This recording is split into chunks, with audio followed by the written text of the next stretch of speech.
welcome back to another live stream of Diablo 4. In the last episode, we got to level 100 really cool, really fast. So I'm really happy about it. We defeated Duriel. We actually did a lot of content for the YouTube channel. Did some videos, so that was also cool.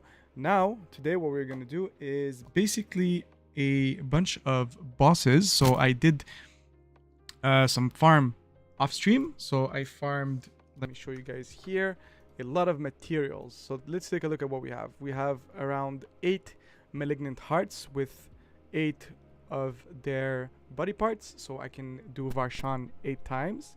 I have 36 living steels, meaning that we can basically do Grigory about 6 times. So this is going to be very fun. We are actually going to, or 7 times, but we basically are going to do it 6 times or maybe 7 just to get the materials. But we need 2 eggs of each bosses, so 2 eggs of Varshan and 2 eggs of or shards of Grigory to be able to do Duriel. Since we're gonna have 7 and 8, basically we will probably be able to do 3 times Duriel. So it's gonna be very fun. So let's take a look here. I just want to make sure that everything is on the same time. Voir le live, ça c'est beau. Still not good. This is good. All right. Great. So maybe we can check if there's a Hell Tide, because if there is a Hell Tide, we might be able to do one more living steel run. So we have 39, then 40. It's 3 per chest. One chest, you will need 300 cinders, and it will give you 3 of the living steel. And if, as you can see here, it says you require 2 in tier 3 and 5 in world tier 4. But if you do it in world tier 3, the boss is not going to drop the crafting material for Duriel. So this is what we're gonna do today.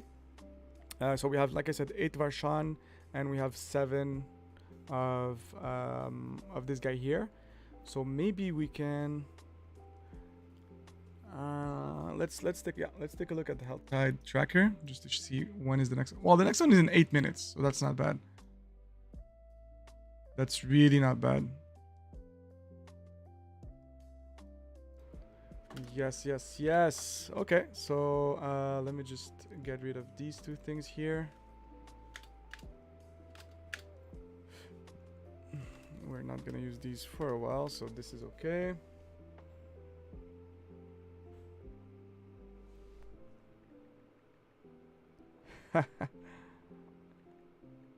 What the hell? Okay, so I think there's an issue with Kick. I don't know why, but people are receiving like a lot a lot of notifications saying that I'm on. So yeah, that's a bit weird, but it's okay. Let's leave it at that. Okay, so let's go back into the Hell Tide. Hell Tide timer, yes, 7 minutes and 25 seconds. Perfect. Is there any kind of... Okay, so if you do Legion events, you can also get a crafting material for Varshan. So, but this one is in 7 minutes also, so it's not really good for us. We're maybe just gonna blast through maybe Crusaders Cathedral. Let's do that. Let's do that for now. 7 minutes, and we're gonna be Gucci.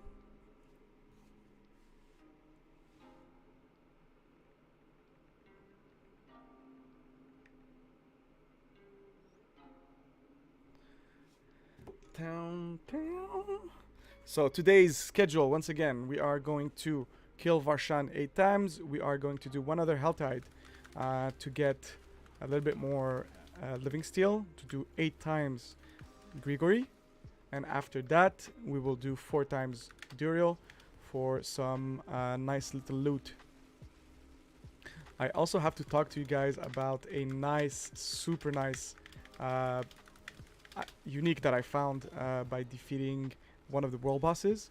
It's this guy here. It's called Flicker Step, and oh fuck, and I don't know why I do that. I always show you when I'm doing like super high things. So basically, what it does, every time we evade, we are going to reduce the cooldown of our ultimate skill by 2.4 seconds up to 10 seconds at a time per monster we are evading through.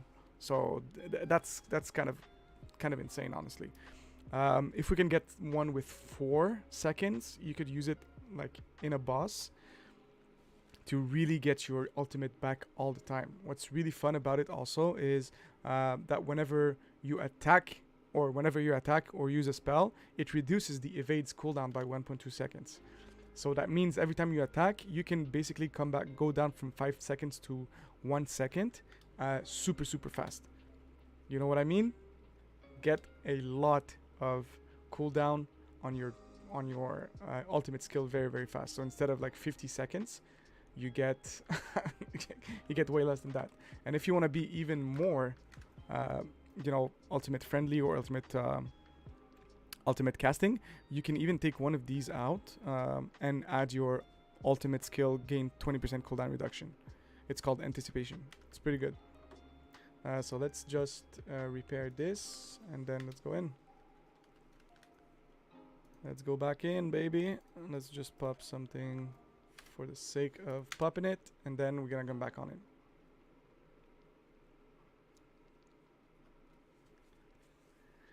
It's gonna be fun today.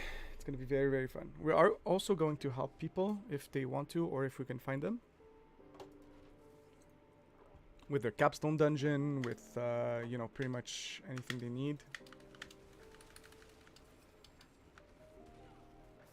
Why am I looking at things? I'm really not concentrated. I've already lost 2 lives here.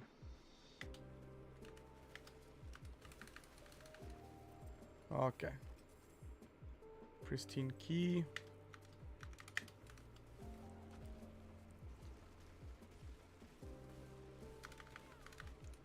Also, every time we use our ultimate, we basically get all of our cooldowns back. Ooh! It's not good. Not good. Get out.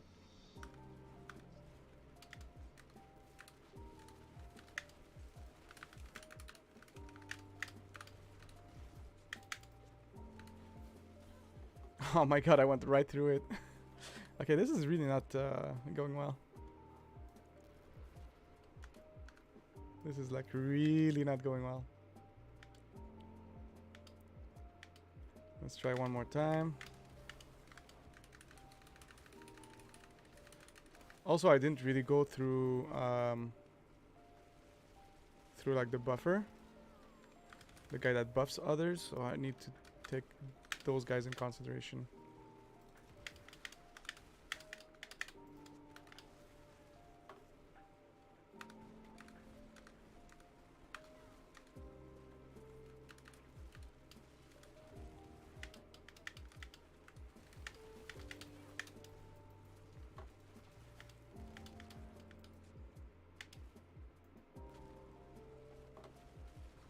Okay, let's try to go in these guys first, get them out.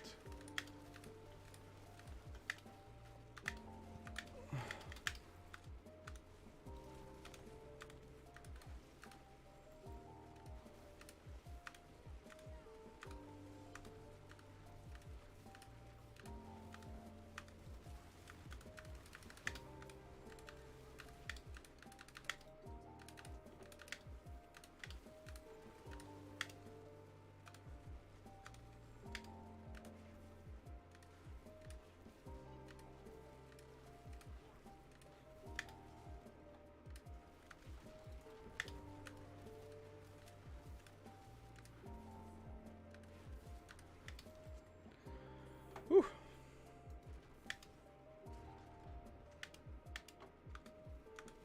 Okay, this is gonna be a bit rough. We need to slay all enemies here. Okay. We can pass through them though. So you see I'm already 21 seconds, 20 seconds. Let's just wait a bit. 11 seconds now. I'm just waiting for my cooldown to go back up and we'll be able to get in. Pass through them again, and then use this again. Our ultimate, and then we're gonna see our flame shield is gonna be back right away. So yeah, it's pretty OP, honestly. Pretty OP.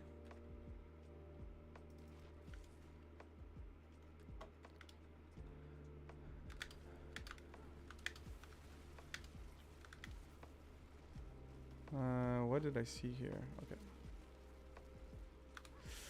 Okay, those those guys here are the worst. We really gotta be careful with these. Cause like basically at this point you can basically get one shot by the ballistas out of screen. So if I don't see them, I can basically get one shot at any point. Even though I don't see them. I mean, that's really the hard part of this. Or even I can get impaled right there. Alright, so you know what? It's now active, so we can just go back and do what we intended to do. I wasn't even looking.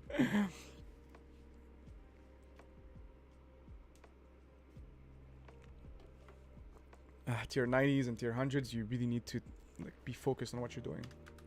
Alright, so this is the plan here. Let's go.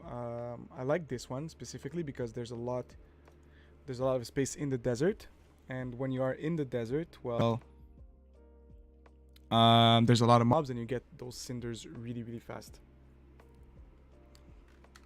So let's just take a look again. How many do we have? We have 36. It goes by indications of 5, so we basically have 35 we can use. And that's pretty cool. It's basically 7 times Grigori, but we are going to need to do it 40 times. Well, 40 living steel, so 8 times we're gonna kill Grigori, so we can get 4 of his materials to well, I mean 8 of his materials, but to be able to summon Duriel 4 times. That's what I meant.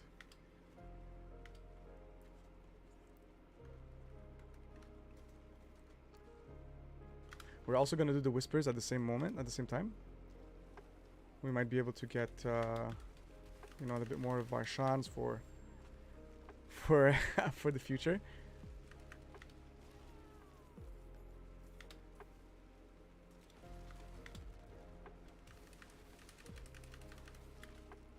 All right.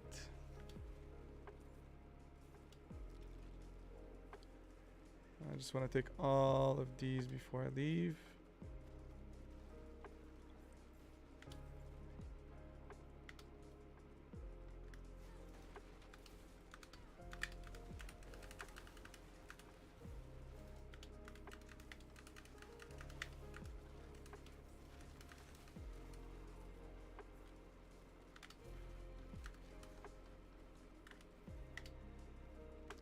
Alright, we got 100 already. Let's go right there and do the first whisper at the same time. You know how I love stacking activities in this game. It's the most efficient way. If you are doing a Helltide or a Harvest and you're doing whispers at the same time, you are going to level up really fast.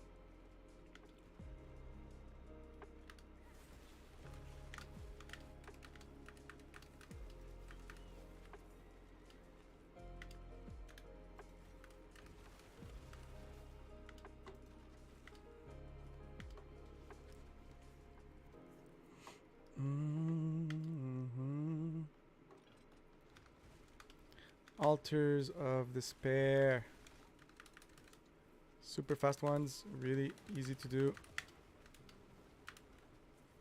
And you get a bunch of Grim Favors on top of that. Perfect. So we are going to need 600 cinders. There is, in every Helltide now, there's going to be at least 3 chests at all the time that are open for cinders. It basically it's this almost the same thing as the mystery chest. So the one that cost 250. For those who don't know, 250 cinders. You need to open one of the mystery chests that you do not see on the map. So you see these, but mystery's chest, you won't see them on the map. You can only see them in the minimap when you are near enough. So we are going to use 300 of them to be able to get 3 living steel, and you need 5 living steel to summon Grigory. So that's pretty straightforward. I'm going to show you also the 2 other bosses.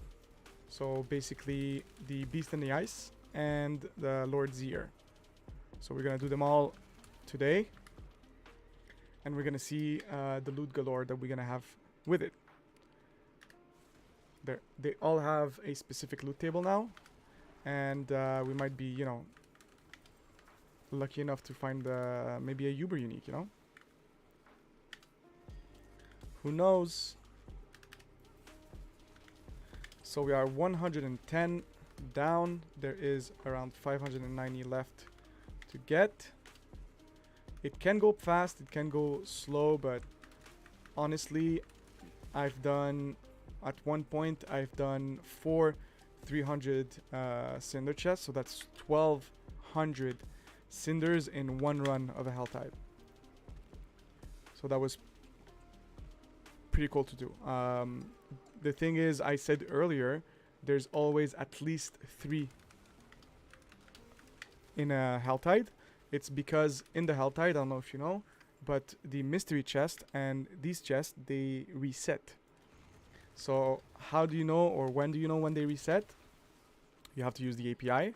If you don't use the API, there is one very convenient tool that I'm using, which also gives me a really good information on Helltide all the time. It's called helltides.com, and whenever it's on, it's going to tell you exactly which region, which are the chests that are mysteries, so these ones here, and which one are the ones with the living steel in it.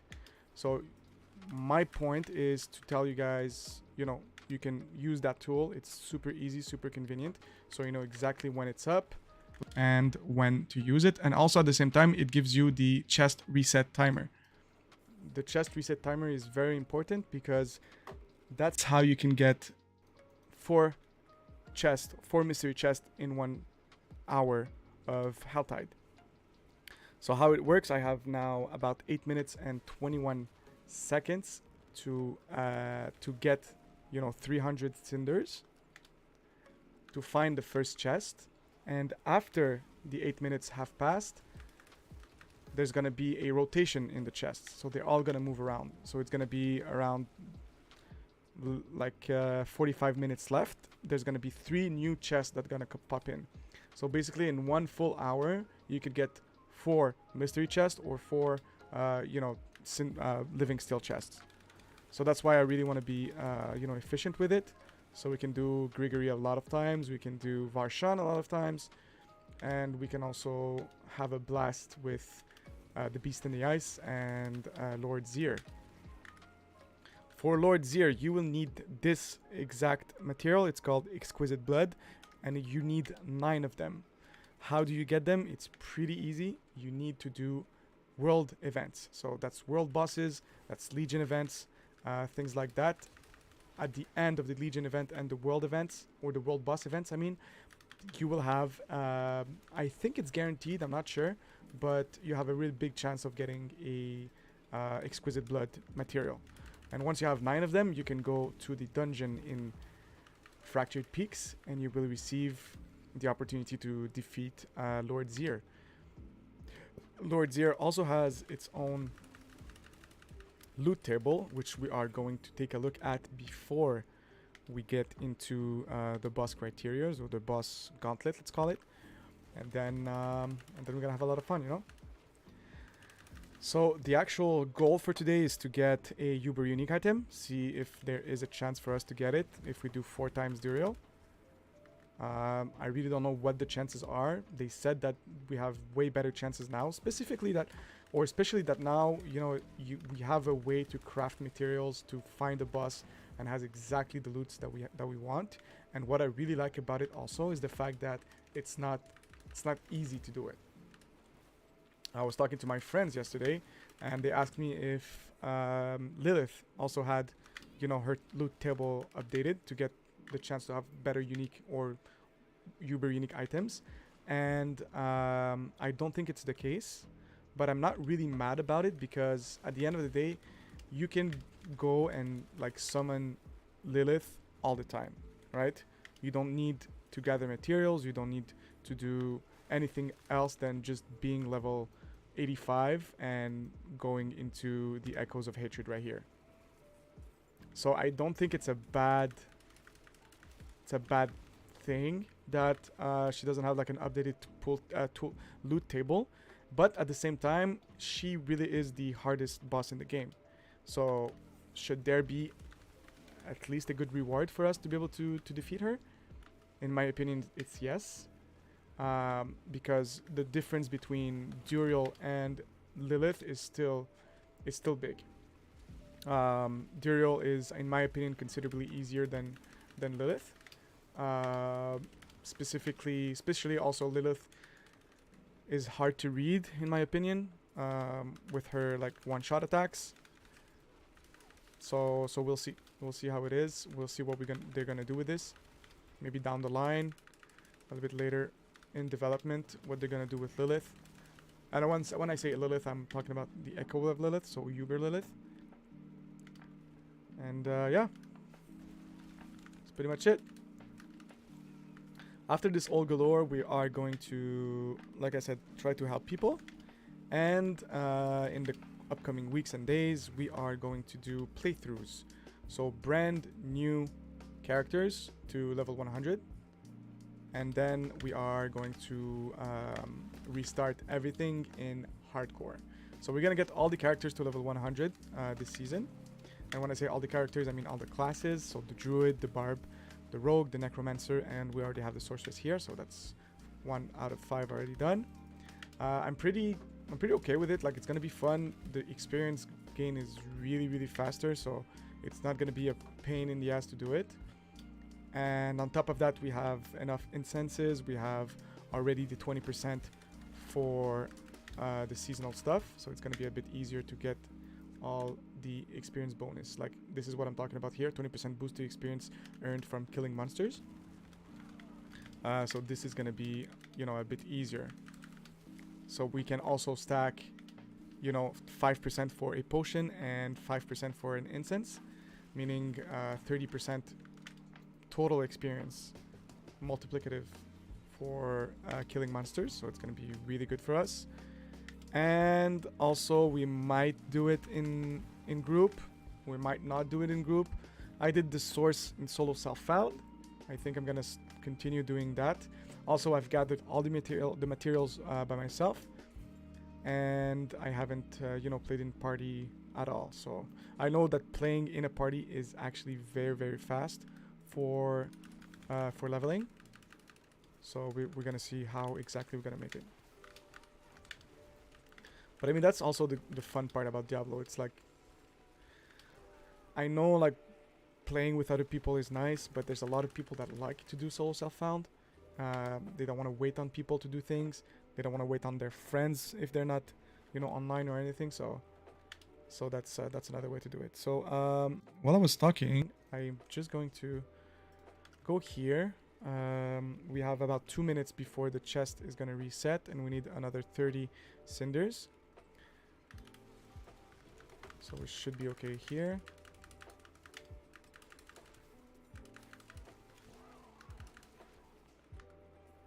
We should be good. So 26 left.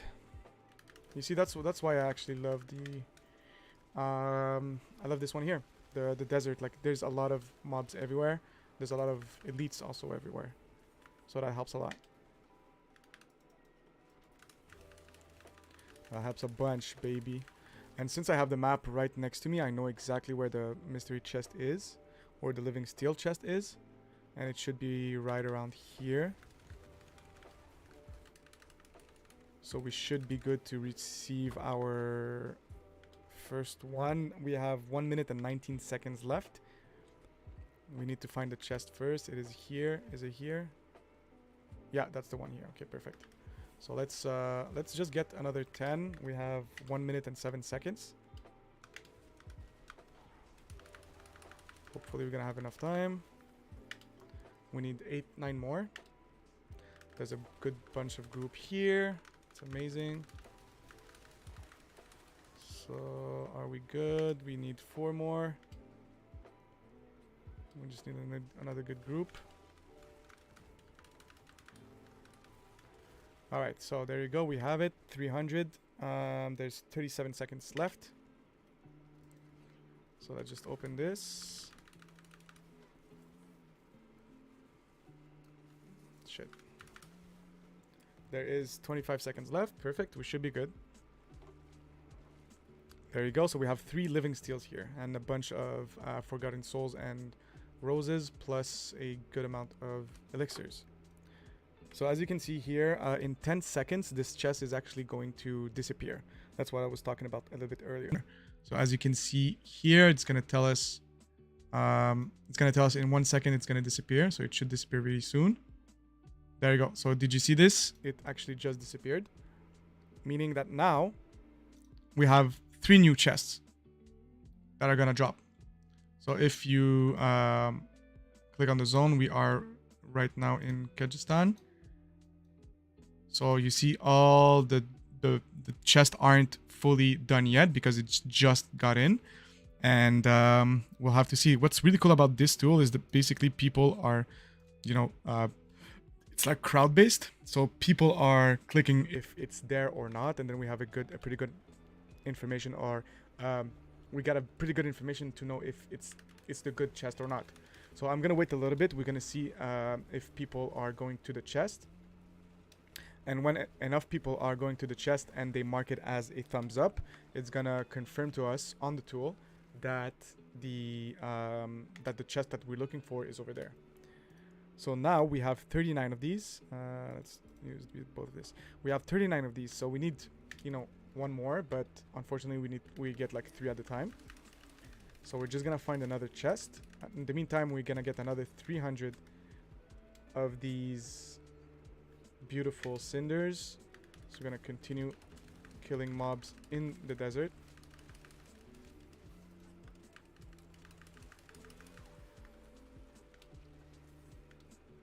And let's do the whispers also at the same time so we can stack the rewards.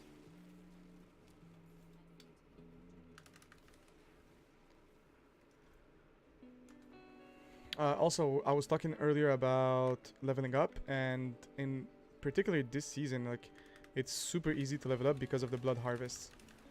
We have so much, and I say so much freaking mobs in the blood harvest that it goes really, really fast. Since we know a little bit our way around, the world of Sanctuary, we are going to use all the tools at our disposal to get there. So the main strategy is to do blood harvest and whispers at the same time. Whenever you are done with the whispers, you go to the tree right here, collect your helms or your chaos or your 200 points, whatever it is, whatever the case may be, and it's going to give you experience. Now I don't get any experience because I'm already level 100, but when leveling up, it's going to give you a considerable amount of experience. What I'm doing right now is basically not using them because I am going to give them to my second character, which is going to be even faster to level up. That's another strat. So if you want, what you can do is basically keep all the whispers from your best character and opening up in your new character. So you're going to get sacred items and you're going to get ancestral items from the get-go. So as soon as you're level 40 and 45 and 65, you will be able to basically kill everything super, super fast. So that's a strat for you. Also, from the blood harvest, I'm going to show you a little bit later. What's really fun about it too is the fact that you keep the materials like this. So in the blood harvest, there's 2 different materials. There's keys and there's... Oh, that's another chest right here. Perfect. So what we can do is mark it on the minimap for other people to know that the chest is here for the living steel. We're gonna do that right after this. Alright, so people know. I always forget to put back this when I'm not bossing. Alright, so now we know it's here. We can just go back right here and tell it to the people. So you know it's right there. So it's gonna be this one here, and we can add a thumbs up so we know that's the good one. Alright, so just let's go back to what I was talking a bit before this. It was the blood harvest. There is two materials you get from blood harvest. So you get keys and you got blood lures. The blood lures will drop same as the keys over there to be able to basically summon the blood harvest or a really big amount of mobs at the same time. If you want, the first one is like 15 blood lures. You will be able to summon 2 of the blood reavers, which coincidentally is one of the whispers in any of the blood harvest. As you see here, it says kill 2 blood seekers, and if you use it's kind of a chalice, and it needs 15 blood lures. You will be able to summon these two blood seekers. So you're gonna get like 3 grim favors right away for your tree of whisper bounties. So it's really good. And what you can also do is try to keep up to 150. And when you do have 150, this event right here, the blood harvest, it's basically you can go to that physical place and drop 3 times 50 blood lures in 3 different chalices, and it's going to summon an abysmal amount of mobs plus blood seekers plus a new type of bosses that we see in the game called ancients, which are basically your run-of-the-mill classes, so like a sorceress, necromancer, druid, things like that, in an enemy state. So it's an enemy of one of the classes. There's gonna be, I think, 5 of them or 3 of them, I'm not completely sure, but they drop a lot of legendaries. Like when I say a lot, it's a freaking big amount of legendaries. So that was a really good way to also, you know, gear up and get your level on. One other really good tip was whenever I was doing you know, nightmare dungeons, I was really trying to find the cursed events. So the cursed chest, the cursed blood, the health globes, let's say, or the health gloves, and the cursed shrines. They gave such a big amount of experience. Like I could see the experience gain bar going up and up, like from like eye to eye. That was kind of crazy. When you can see your experience bar going up literally like in front of your eyes, you know it's a really good experience. So I was trying to, you know, farm every single chest that I saw, every single shrine, every single health circles or whatever it's called. So yeah, that's a pro tip for you guys. Really nice pro tip. So only 300. All right. And maybe we're actually going to try and finish the duration of the Helltide and see if we can get 4 chests. If we could, it would be nice. If not, it's okay. Like, it's still up and we can still farm, you know, Duriel and Grégoire a little bit later on in another stream. But I mean, it's already a good amount. Like, it's going to be 4 times Duriel. It's going to be a really good amount.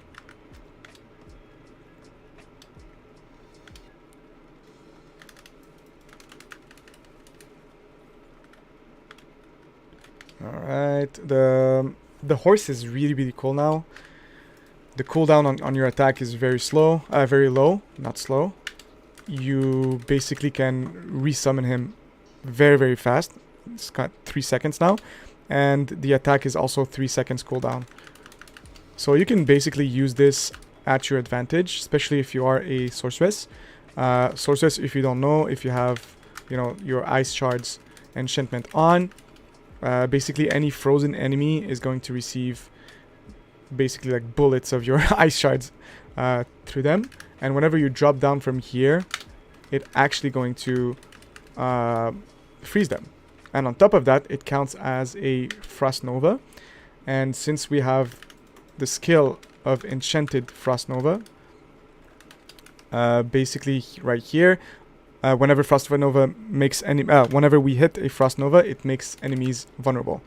And as you know, vulnerable is one of the best stats in the game, even though they changed a lot of things with Season 2.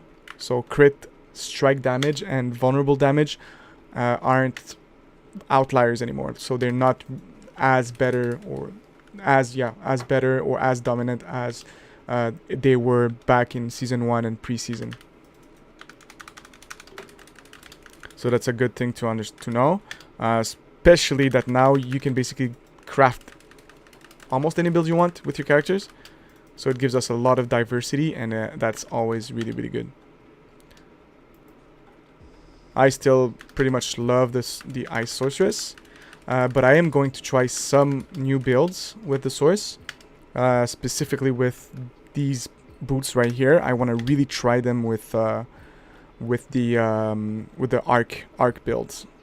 So having like unstable current all the time up, with like the ball of lightnings surrounding us and lightning spears coming out all the time, plus you know, a bunch of other aspects. I think it's gonna be pretty OP for bossing. Healing Well, that's what it's called. Okay, let's go back up. Always try to find the elites, baby.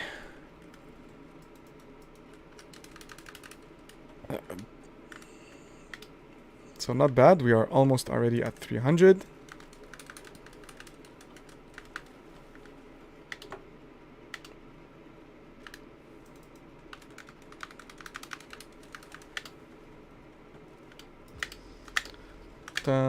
Nice, new mobs, let's go. I don't know what they did to do to like the ultimate of of deep freeze, but like it makes so much damage now.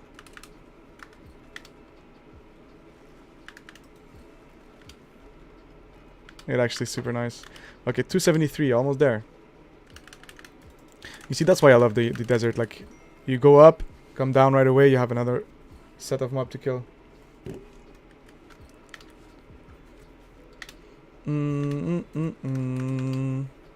That's the 300 chest.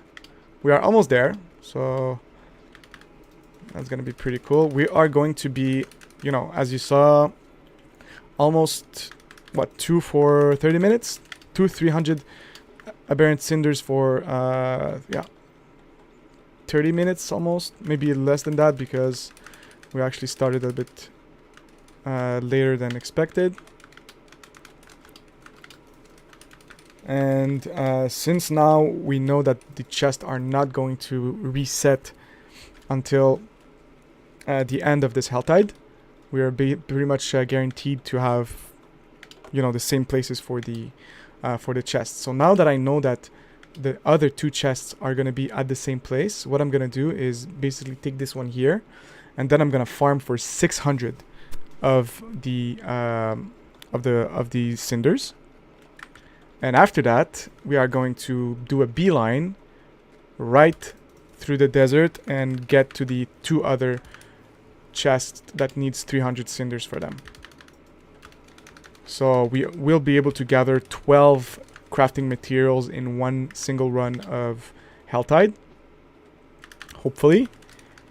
I think we will be able to do it without any big issues. Especially we are already at more than 40. So that's pretty cool.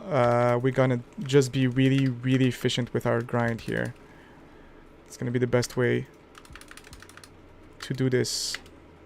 So like the 2 last times, I stopped to get the chest when I had 300. Now I'm just gonna go and get 6 600 one time before doing anything, before going to the chest.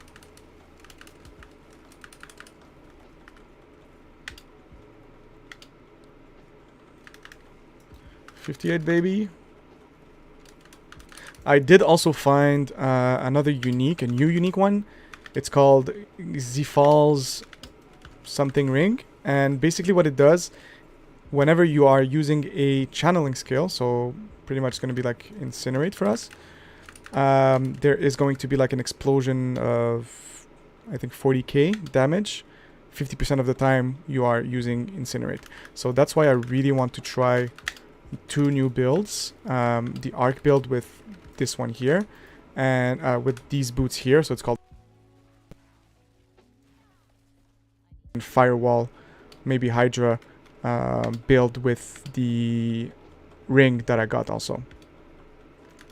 So stay tuned for those 2 builds. I think it's going to be very nice, very fun to do.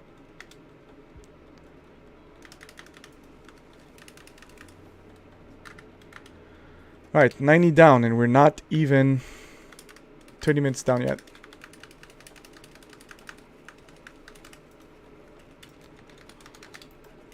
That's pretty cool. I've also kept, I don't know if you know, but I've done the first ever called level 100 hardcore race back when Diablo 4 launched. I did get my name engraved on the Lilith statue, and I got, you know, a sorceress level 100 after 300 hours in there. Unfortunately, I died to a skeleton ballista, meaning that whenever the renown grind was completely taken down just by you having log in into one of your characters, and it would transfer all the renown progression you had. Basically, my character died in hardcore, so I couldn't do that. So right now, what's happening is I have absolutely no renown on hardcore. So it's going to be very nice to start again from scratch, I guess, and try to get, you know, authentic variation of Diablo 4. So no renown, no 25 paragon points in the beginning, no plus 10 skills in the beginning. It's gonna be just, you know, back to the basics, like if it was vanilla. But we still have like 40% more experience, so it should be better. Actually, it's this one here. It's Kadala. Yeah, 219 hours. It wasn't 300 hours, sorry. Still a good amount of hours. Can you believe that? But it was so fun though. Like, honestly, I remember just the thrill of having a new complete game. I played, you know, the 2 betas. I played... I was really eager to play Diablo 4. So whenever I had the chance to play it in March, I was ecstatic. And then when the game came out, I think that we did 3 betas, right? Yeah, we did. We had the first beta, the what is it called? It was the pre-purchase beta, and then we had a open beta for pretty much everybody who wanted to try it, and then we had a 3rd beta right before the game launched. So that was really cool. They did a couple of changes for those who don't know. So when the first iteration of Diablo 4 came out, well, the first beta came out, we were able to go to level 25 for the first 2 ones. So at that point, at that time, what I did was every single character, I went to level 25 with all of them. We only had access to Fractured Peaks, which is one region in Diablo 4 right here. This is the beginning region. And we could do all the dungeons over there. And we could do also one world boss called Ashava. So that was pretty cool back in the days. We had a 2nd open beta again to be able to go to level 25. I've done that too. And then the 3rd one, which was unexpected and unplanned, but it was really cool for them to do, is basically they changed a bunch of things for the sorceresses, for all the classes really. They wanted to balance the game a little bit more, to make it a little bit more difficult. Especially in the beginning, Hydra for the sorceress was really, really OP. Like really good in the beginning of the game. So they made a lot of changes. I know they made a lot of changes to Barbarian, to Rogues, etc., etc.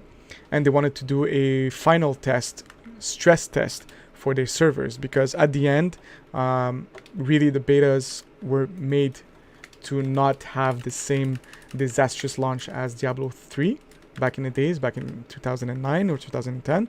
I think it was 2009. Maybe 2012 or 13. I don't really remember. Yeah, pretty much 12 or 13. But whenever Diablo 3 started, launched, we had absolutely no way to enter the game because the servers were completely slammed. So what they did is basically they stress tested their servers before the launch, the real launch of Diablo 4. And what that did is basically completely eradicated the issues we had prior to that with any servers. So when Diablo 4 came out, we did have connection issues, but we did not have any server issues as of not being able to enter into the game, or else I didn't. And I know a lot of other people did not too. So that was pretty cool when they did that. They've also gave us the opportunity to kill a Shava, this time at level 20 instead of level 25. And if you did, you would receive a in-game horse memorabilia, which was the horn of a Shava. And if you are an OG, I know that you have it, because to be honest, it was kind of difficult, especially being level 20 instead of 25, not having a lot of people into the servers being able to at least like try it, because back in the days it would only spawn 3 times or 4 times in 2 days. So if you messed it up, you would not get it, you know. But if you knew what you were doing, honestly, it wasn't that bad. I think I logged into one of my friends' accounts because he didn't have time to level up as sorceress, and he really wanted the horn of a Shava. So John, if you see this, it was really nice doing that. I actually had a lot of fun. That being said, you know, I was playing sorceress. If I did play rogue, maybe it would have been a little bit faster or easier. I know that Wudijo actually killed a Shava on his rogue solo, on hardcore also. But once you know the pattern of a Shava, it's really easy to not die. You just need to do the fight a couple of times before. But once you know, and it's pretty easy to just evade everything.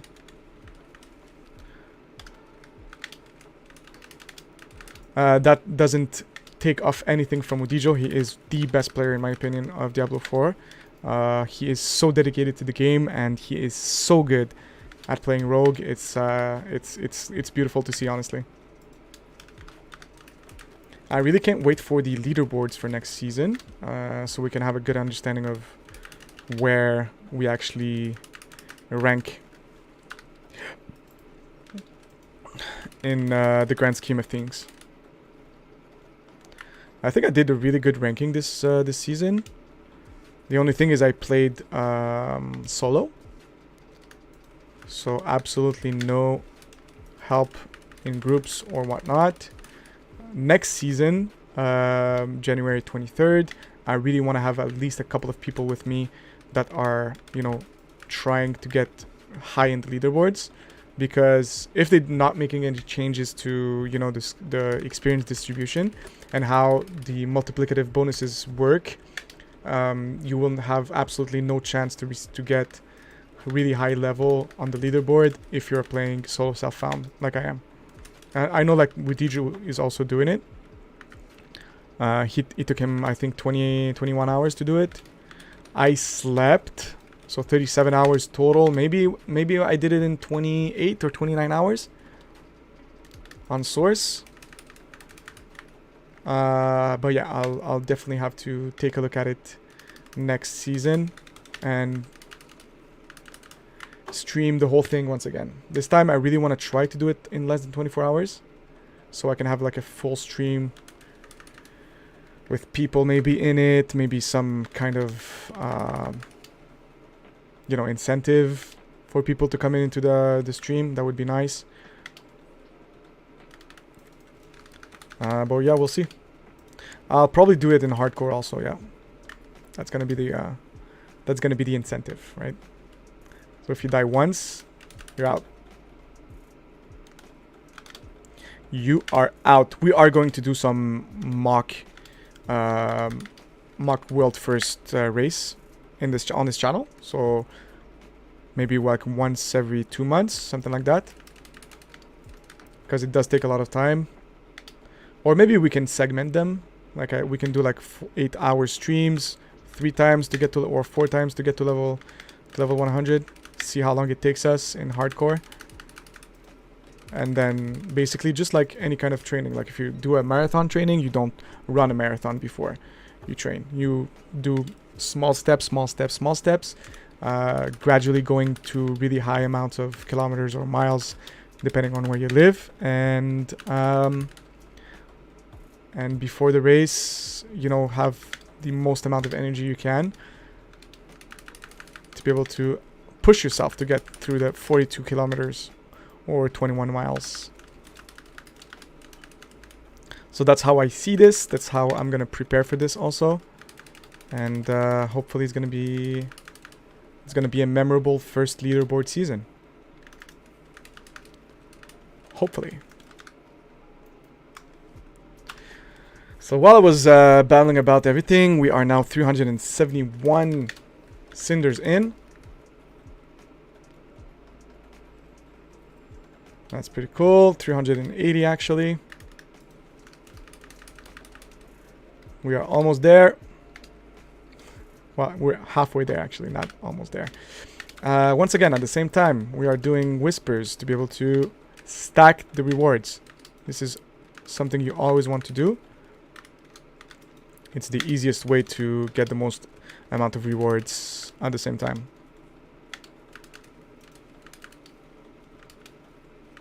There is one other guy here. So as you see here, this is the 5% bonus experience for being near another player. If you are in the same party as that said near player, you get another 5%. Which is always good when you try to level up, you know? And that's another Grim Favor done. There's an event right here, so we're gonna do it. Events are really good usually to receive cinders, especially if it's an event that has a lot of mobs in it, like this one here.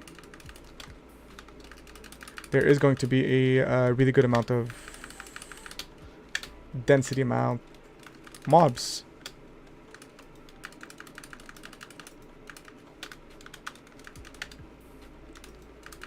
Drowned bells. Let's just get rid of these. Use the ultimate. The other guy died.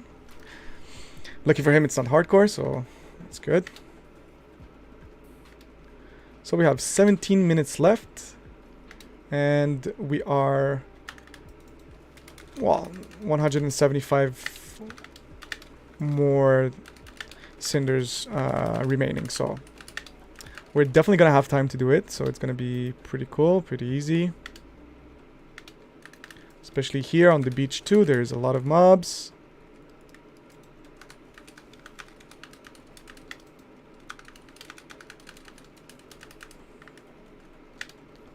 All right.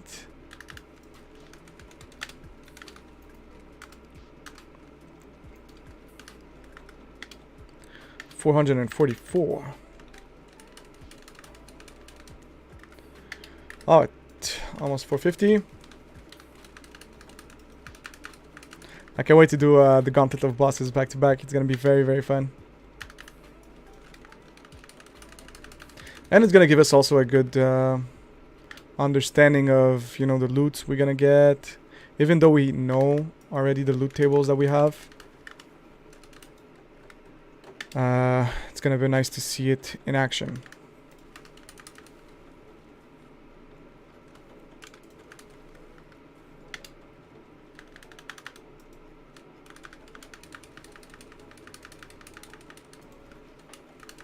So just to recap, we will be able to do 4 300 cinder chests in one run, meaning that we are getting 12 what is it called, living steel? 12 living steel, yeah, in one run. And you need 10 of them to summon Grigory 2 times, which will drop 2 times the I think it's the shard, which is the exact amount you need to summon Duriel. You also need 2 of the Varshan egg, and Varshan, like we said earlier, is the last season boss, which has been added as a unique boss here into the game to be able to be summoned with 4 ingredients: the Malignant Heart and these 3 here, a hand, a head, and a femur. You can all get those items and those materials from doing whispers.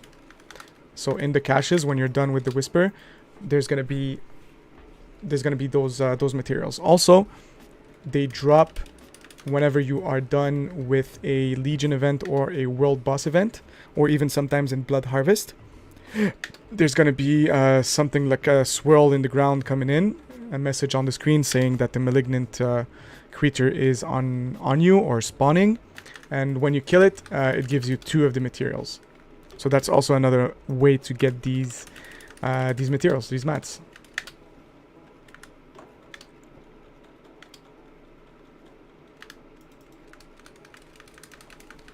Alright, 508. Nice. We are close to the goal. Only 100 left.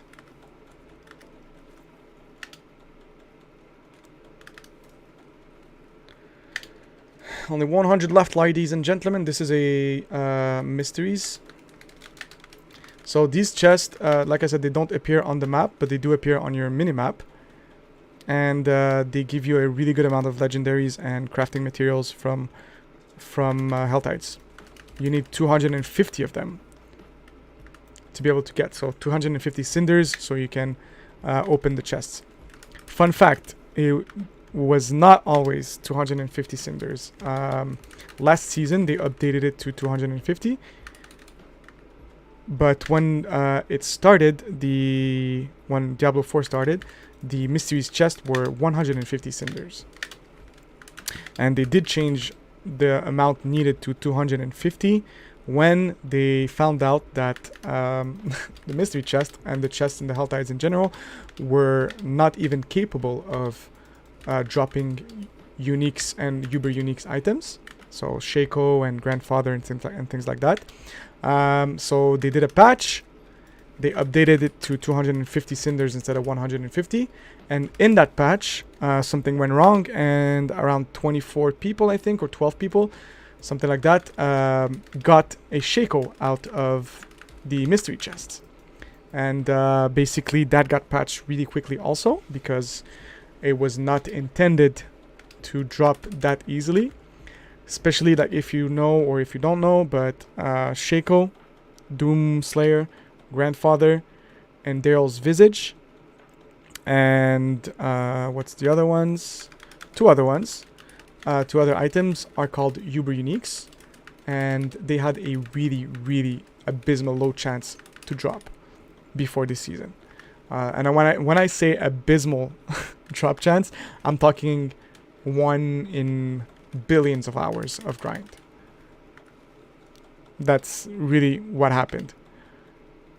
That was kind of crazy, because we were trying to find, Shaco in preseason and in season 1, meaning that the game came out, what, in January? Was it January 6th? Something like that. Yeah, 6/6. January 6th it came out, and we had absolutely no information on anybody getting a Shaco, so a Uber unique item, before like players cumulatively played 1 billion hours of the game.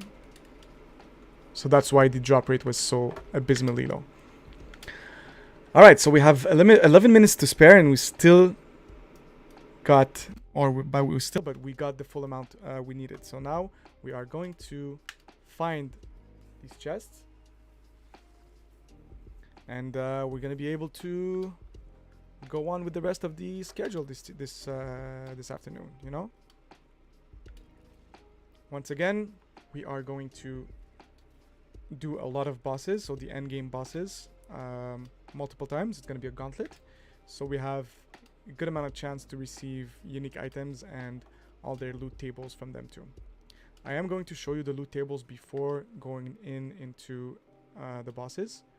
And we'll see if we're lucky or not. Probably not, because we haven't even found one Remnant of the Infinite since we started.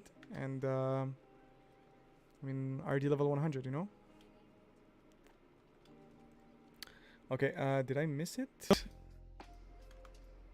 It should be somewhere over here, maybe? Or maybe not. Actually, no, it's here. Should be here. Okay, no, so it's not there.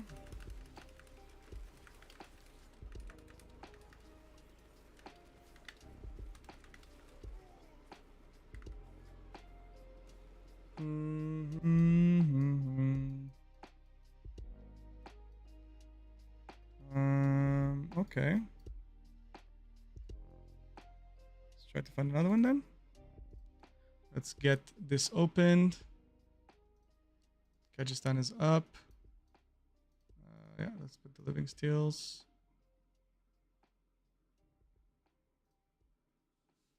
Is there only one?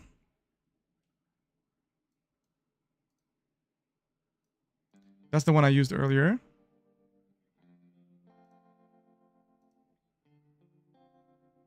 Okay. I said that this one should be there. Are we at the right place, actually? Yeah, I think we are.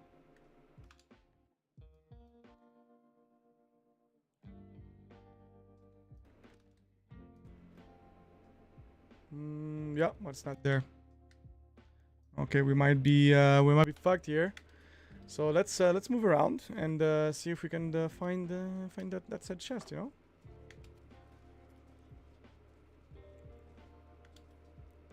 Maybe we will, maybe we won't.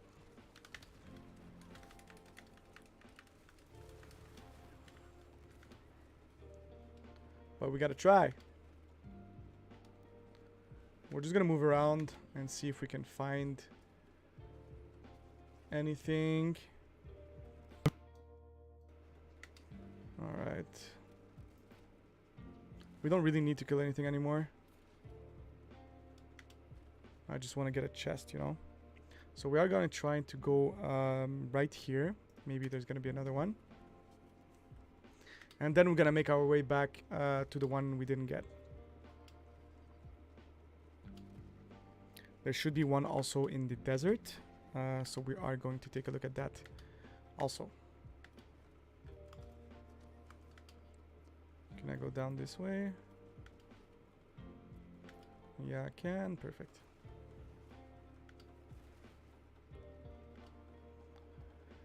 Down, down, down. Down, down, down. Gotta say that the horse, really nice, man. They made a really good job with it.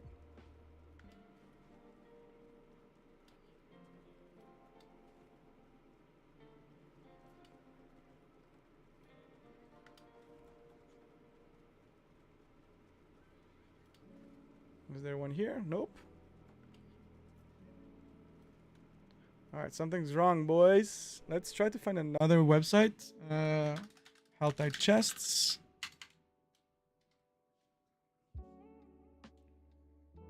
I think on Wowhead they have something.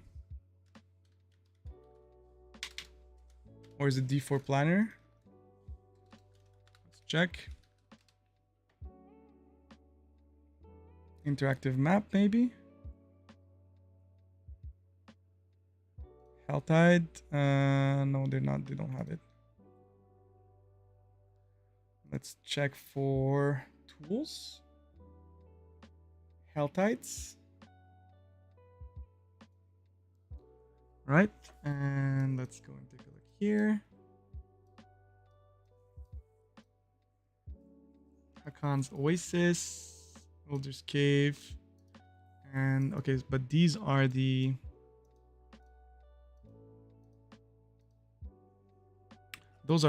mystery chests. We're looking for the living still chests. Let's see if we have anything here. Living chests. D4, Diablo 4, maybe. Maybe we'll find something.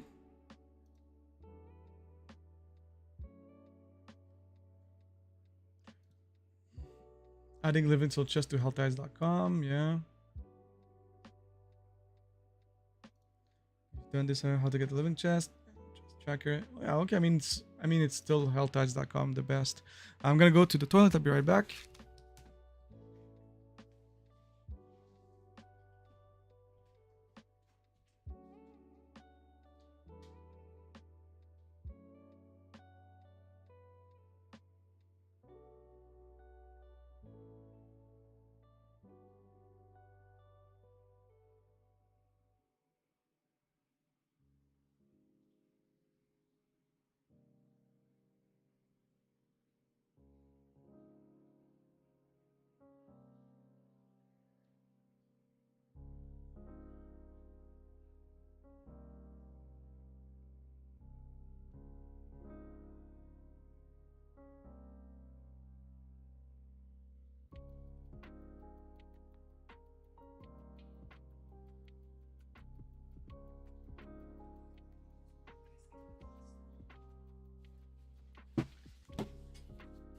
All right.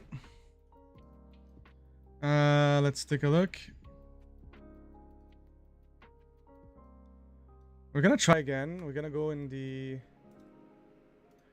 desert, see if there's anything there.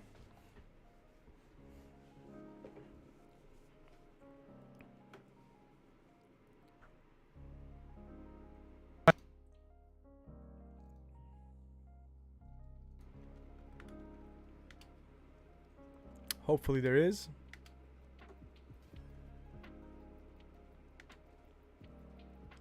It says Dune of Despair and Scorched Gulch. These are the two that should be there now.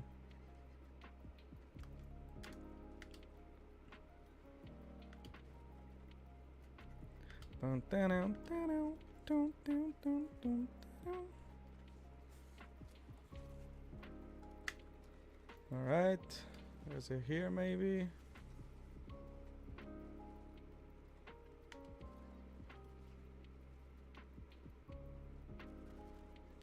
Nope. Are they trolling me?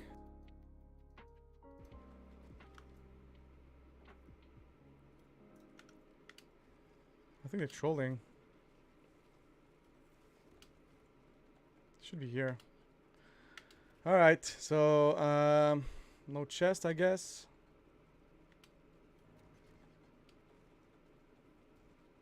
Let's try to wander around the desert, see maybe if you can find something.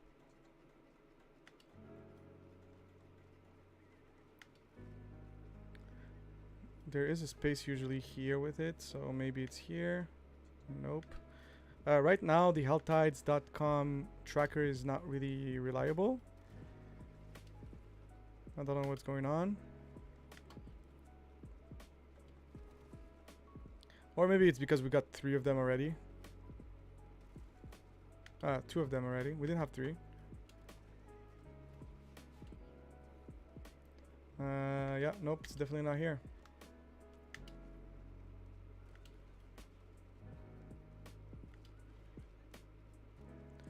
That's a bummer. Do we still have enough though? Yeah, 40. Okay, we're good. We're still good. We're still good. I'm just throwing a Hail Mary here. See if there's anything.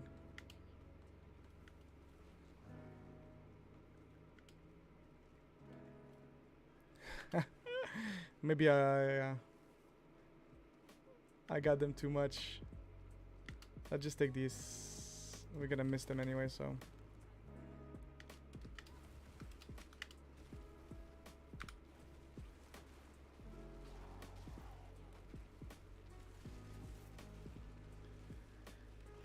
Well, hey, that sucks, but you know what? Part of the game.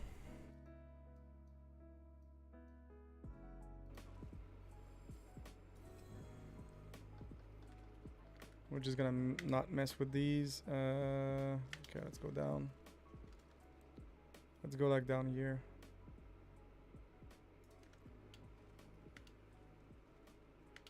Are we gonna have time to spend it? 44 seconds.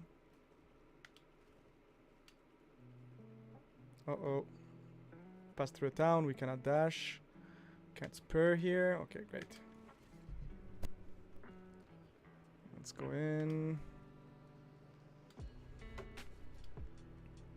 That's the most important one first. Let's try to see if there's one here. There is one here. Alright.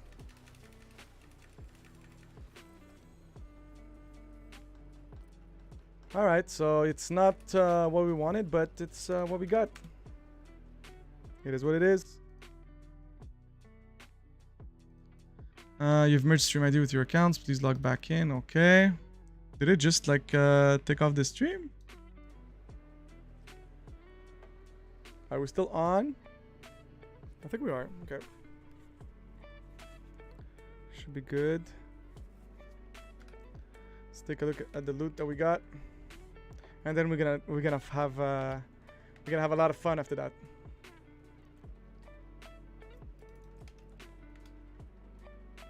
So we're gonna try. We're gonna start with Glacial, and then we're gonna do Zir, and then we're gonna do Grigory, and then we're gonna do Varshan, and then we are going to do Duriel.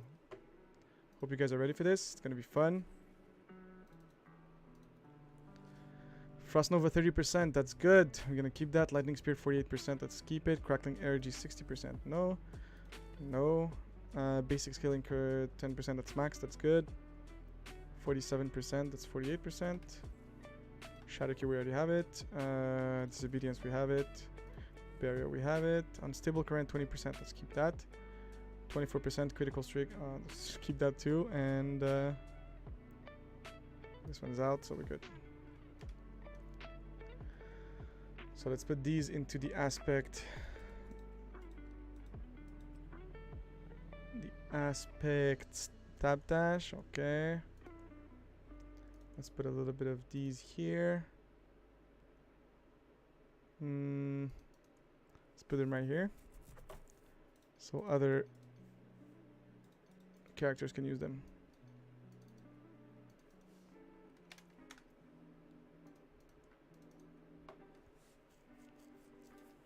All right, sounds good. Cool, so let's start with the beginning. And we are going to go here, go into the tools, or the season actually. Season, and then we're gonna do target farming uniques, right? So Grigory, or Grigoire, or Grigoire. For us, we can get Staff of Lamson, Ice Heart Brace, Glove of the Eliminator, and the Penitent Greaves. Varshan, we can get Staff of Endless Rage, Asu's Heirloom, Raiment of the Infinite, which we don't have yet, Frostburn, and Mother's Embrace, which we still don't have either. Beast in the Ice, we can get a lot of things. So the Oculus we have, Heirloom we have, this we have, and we have this. We don't have Frostburn, Mother's Embrace, Fist of Fate, we don't have it still, and Taste of the Dawning Skies neither. So we're going to try to find that. Lord Zir, Temerity, Razor Plate, Penitent Greaves, Isidora's Overflowing Cameo, Raiment of the Infinite, Ice Heart Brace, Staff of the End of Rage, okay, and then Duriel, that's the one we're really looking for. So for us, we can get Flame Scar and Blue Rose, and then we can get Godslayer Crown, Flicker Strap, T-Bow's Will, Xephal's Corroded Signet, Soulbrand, and Banished Lord's Talisman. I think they're all new. So Godslayer Crown, Flicker, this is what we got already, Flicker Step, really good for the ultimates. And we got also Xephal's Corroded Signet, which we're going to use for a Incinerate build really soon. And then we can have the Uber uniques. So if we, since we are a sorceress, we can get Melted Heart of Selig, we can have Endeal's Visage, Harlequin's Crest, also known as Shaco, Ring of Starless Skies, and we can have Averion, the Spear of Lycander. So yeah, it's gonna be fun. It's gonna be very, very fun. So let's start. We're gonna start with this guy here. Oops. What did I do? Alright, so whenever you do Nightmare Dungeons, you will receive this thing here. It's called Distilled Fear. Whenever you go to the Occultist, you will be able to craft a sigil called Glacial Fissure when you have 9 of them. And when you open it, this is what happens. It creates the Glacial Fissure dungeon for us, Nightmare Dungeon. So this is gonna be boss number 1.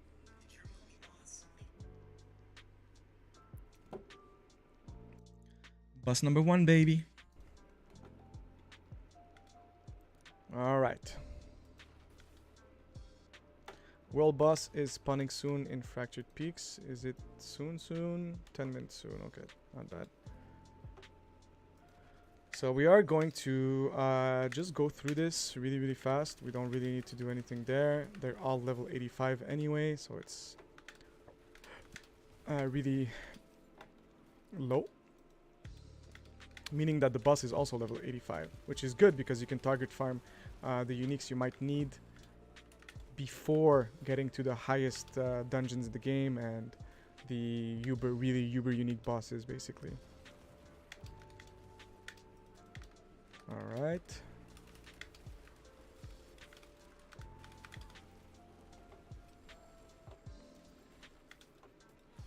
Let's try to find his entrance. It's probably gonna be somewhere here.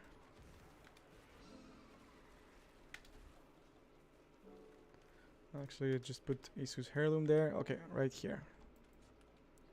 Perfect, and then we have the broken mirror here. It's gonna zoom out, I like it very much. And the beast in the ice is gonna come in. So let's do what we do best.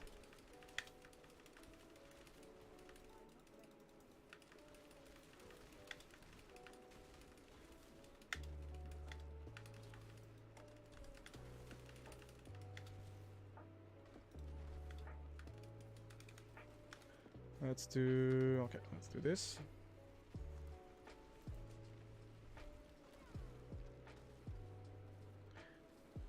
He is going to throw us around a little bit.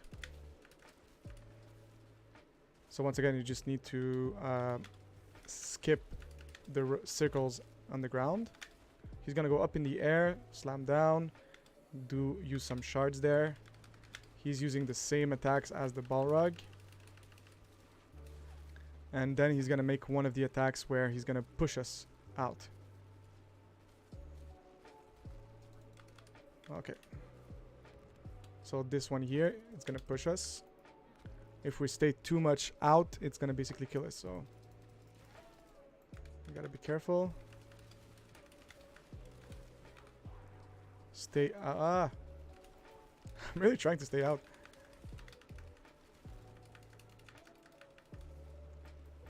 This is another one of his not so nice attacks.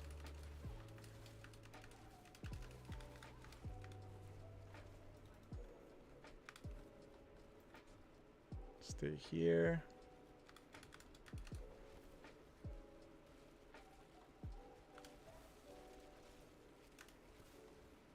Try once again to skip the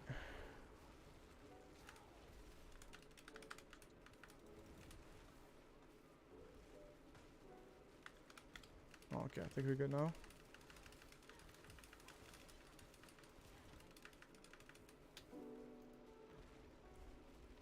We actually missed the the stagger earlier. He was in the air. Okay, this time we got him. Alright, first boss down. So what did we get? Ancestral Wand. Baleful fragments, that's cool. What's nice about this one is it actually gives you Gives you some experience there. Okay, so we got the Oculus. 7 ranks, that's pretty good. 2 to maximum evade charge, that's good too. What else? 1.6 seconds on that. Okay, it's not bad. And 900 item level. It's pretty okay. Unstable currents. They are really high levels, as you can see, like level 900 and over. So that's always good for, you know, build diversity. So let's leave here. And now we are going to do Lord Zier. Oh. So for Lord Zier, there should be a dungeon here, right there. This is Glacial Fish here. No, that's not what we want. Did we say Glacial? Yeah? Wait a second. So he said, used an ancient seat with the darkened way in the fractured peaks to summon a powerful enemy. Yeah. So ancient's seat within the darkened way. Seat of the heaven, frigid. Did they say seat of the heaven?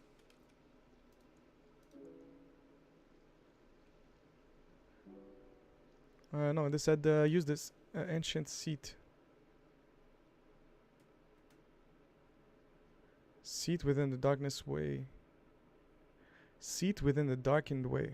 Okay.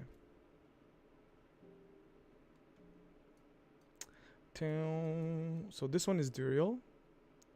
This one is Glacial Fissure, yes. And then we have Gregory here. Hall of the Penitent. We have Varshan in the Tree of Whispers. But the last one is... Actually, I haven't done it yet, so maybe... Let's go and see the Seat of the Heaven. Maybe we're gonna find it. Maybe we're gonna find it.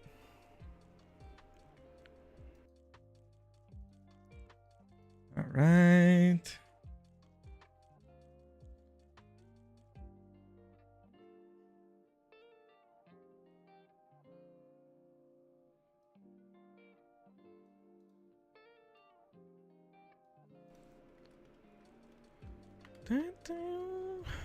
They did say in Fractured Peak, so it has to be here. Which one is this one? Ashava maybe? We're gonna do that also. Oh, the Darkened Way, that's here. Okay. Alright. Let's just do the world boss also before.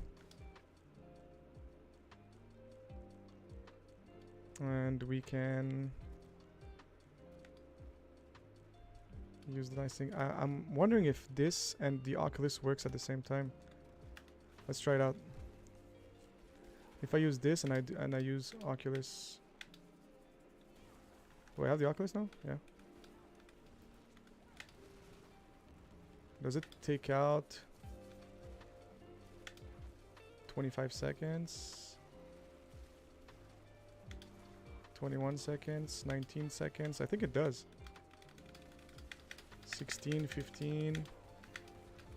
Does it? No, maybe not.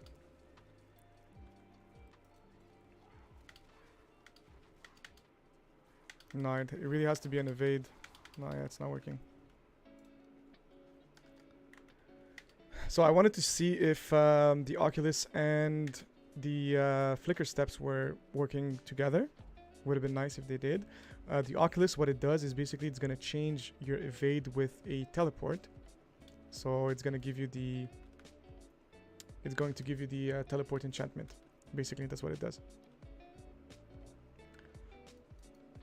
So as you can see here, the teleport enchantment says evade is replaced with a short range teleport on a 15.3 seconds cooldown. This version of teleport does not make you unstoppable, so that's good to know.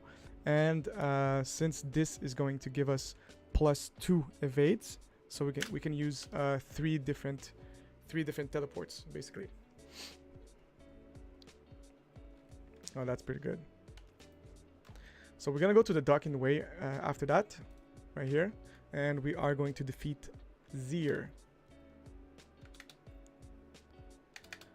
We're just going to favorite all of these so we don't accidentally do something we don't want to.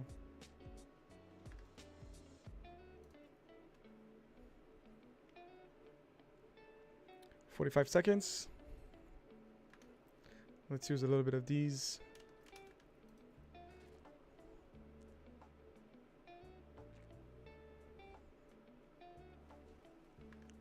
That's pretty nice.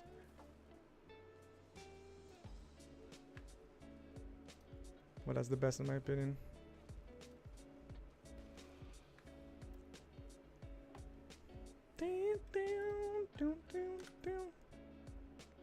Oh, and yeah, it's gonna give us +7 to teleport. And whenever you bring it to +5 at the blacksmith, it's gonna give us probably something like +4 evades or 5 evades. So you can have +3 or +4 evades, +3 evades on this. So you can find yourself with like +7 or +8, maybe even +9 event. Oh man, look at that! I really want to try the Arc Sorceress. It's gonna be very, very fun.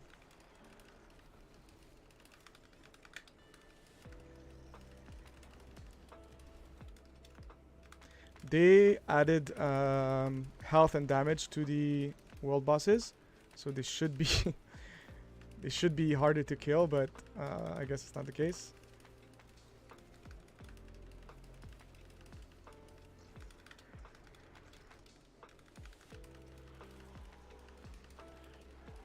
Is he going to actually do his attack once or not even? Look at the number of ball lightnings that she has.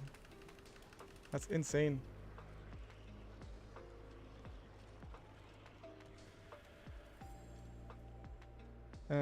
Is she using any uniques? No.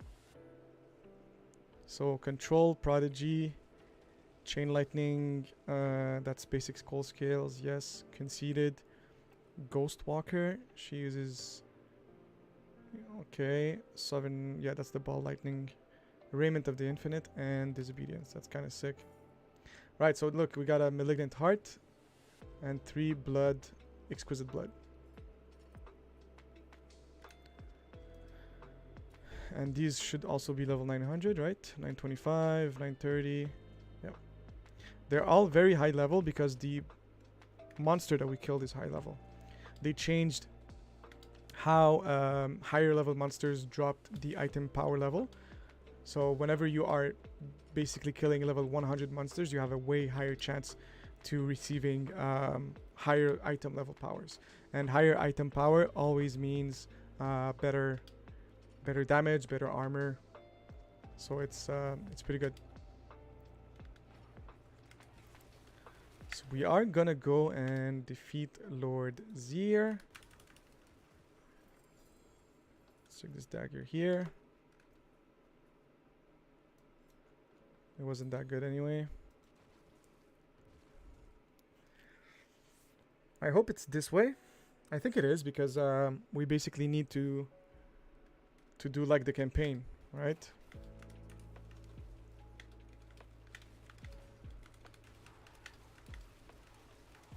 Exactly like the campaign. So you go here, you go down, yeah, and there you go, it's right here. Ancient Seat.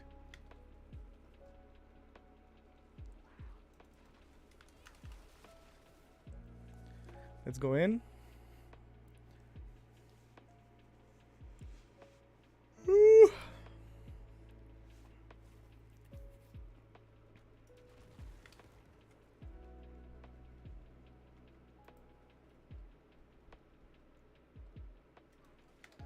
Alright, they're only level 80, so that's also good. Good for whenever you're trying to find like specific uniques for your character and you're not level 100 yet.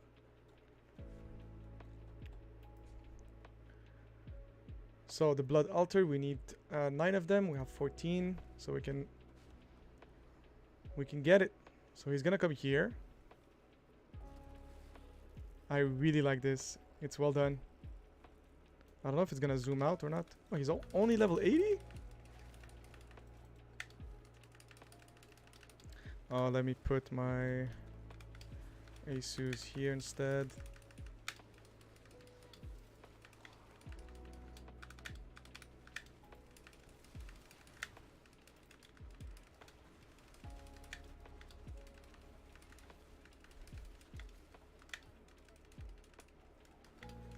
So I guess he also have those kind of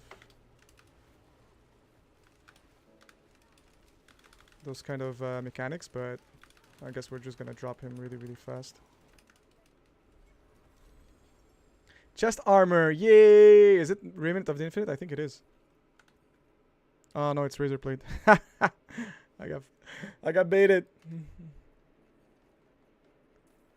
But that's good to know. This was, there you go. That was him. And that's 921, 925. 925 is the new cap for the item levels. This one is actually max level disobedience. That's great.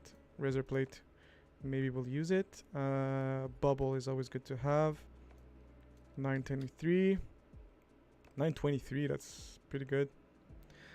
Intelligence, all stat, crit, and vulnerable. That's okay. Maybe we can change all stat to get something good, but burning, injured, frozen, and core skill. That one's a bit better. When your conjuration skills hit, you have 20% chance to gain +1 rank of your conjuration skill for 12 seconds to get stuck. This can stack up to 3 times. And this one can go away. Alright. So that was Lord Zier. Now we are going to do the nice stuff. We are going to start with Varshan. So we're going to kill him a good amount of times. And then we're going to go to Grigor. And then Duriel.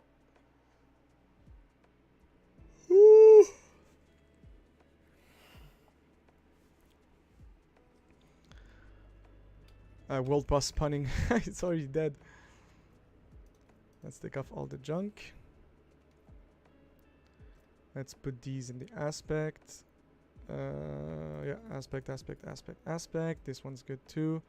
This one is good. Aspect. And then we're gonna put these into the ancestral item tab so we can take a look at them a little bit later. Alright, Varshan. Tree of Whispers. You go here in the Malignant Tunnel or Malignant Burrow. So Varshan also has a chance for us to drop the Raiment of the Infinite. So hopefully in the 9 times we're gonna kill him, one of them will have a Raiment of the Infinite, hopefully. Hopefully. So we need only one of each. And we have enough to do it 9 times. Varshan is also really low level, so level 75. I think he is the most easy one, sorry, to farm, especially if you're a sorceress in the beginning and you're doing a lot of Whispers caches. I think it's a great way to try to find a Raiment of the Infinite. For those who don't know, Raiment of the Infinite is, in my opinion, one of the best power spikes, or the best power spike the sorceress can get early game. And it helps a lot because every time you are going to teleport, it's going to bring all the monsters in front of you together, and it's going to stun them also at the same time. So perfect. And we did receive one of the Mucus Slick eggs. This is what we were looking for. We are going to have 9 of them by the end of this. And we need 2 of them to summon Duriel once. So it's going to be a good amount of time we're going to have to do this. So we're going to have 9 eggs, but we'll be able to use 8 of them. Same thing with Grigor. We're going to have to use 8 of the shards he drops. And since we have 8 of each, and we need 2 of each, we'll be able to summon Duriel 4 times.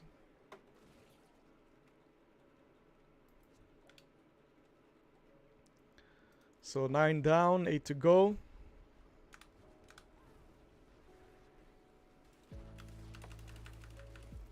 Did I change what I wanted to change here? Yeah, okay.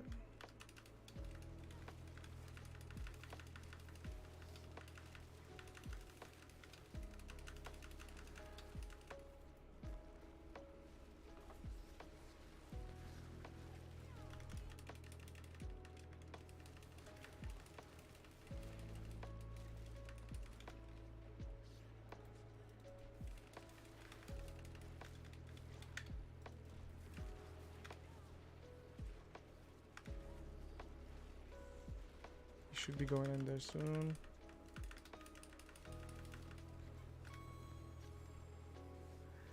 So no uniques this time.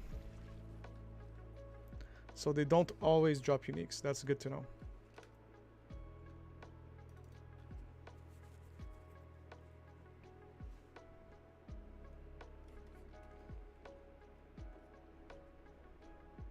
Did I reset? I didn't even reset. Always have to reset if you do it more than once.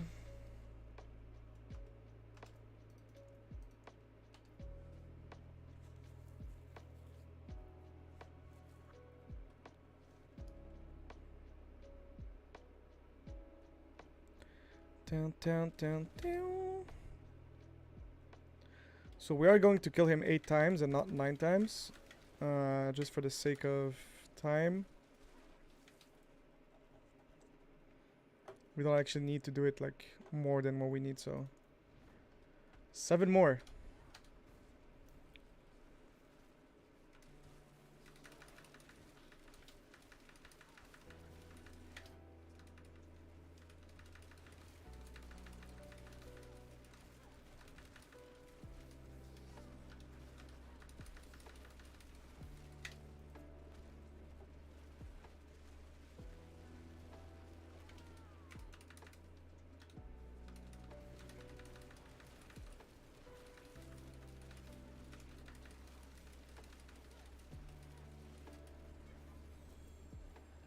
So we got boots this time. We got boots, baby.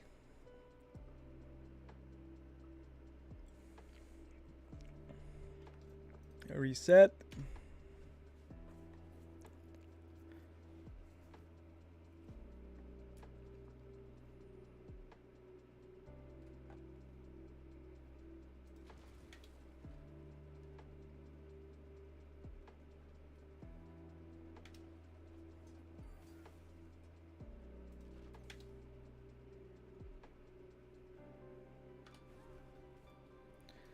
Another one. We have 6 to go.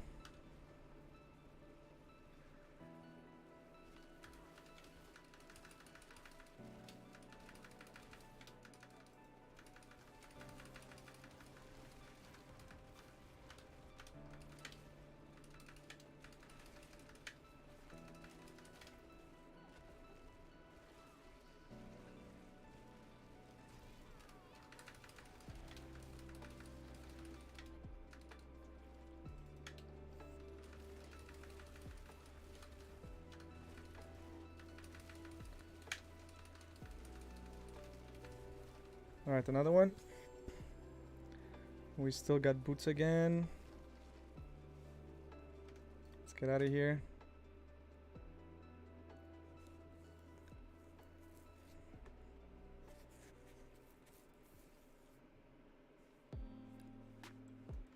Reset.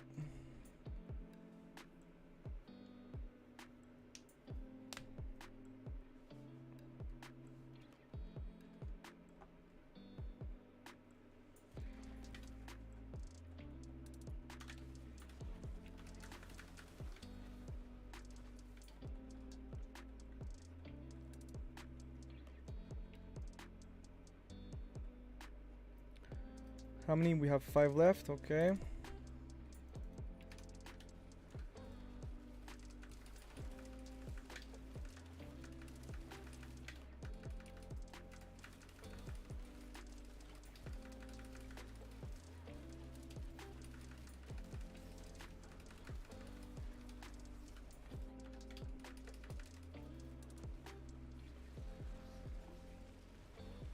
See the amount of damage that Deep Freeze does now? It's kind of crazy.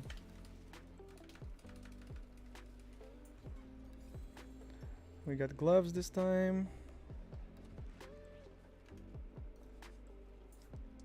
Whoa. What are these guys doing here? Oh, we got Frostburn. Nice. We didn't have it before.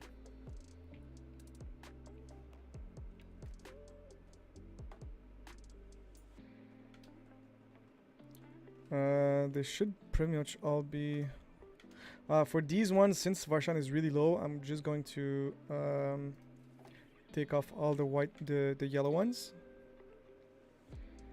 Since I've got a lot of 925 item power yellows already, so I'm not sure I'm really gonna use them.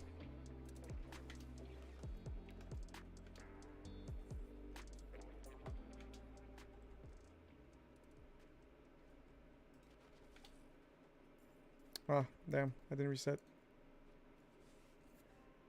My fault. It should be automatic though, like as soon as you kill him you could just leave and not have to reset the dungeon.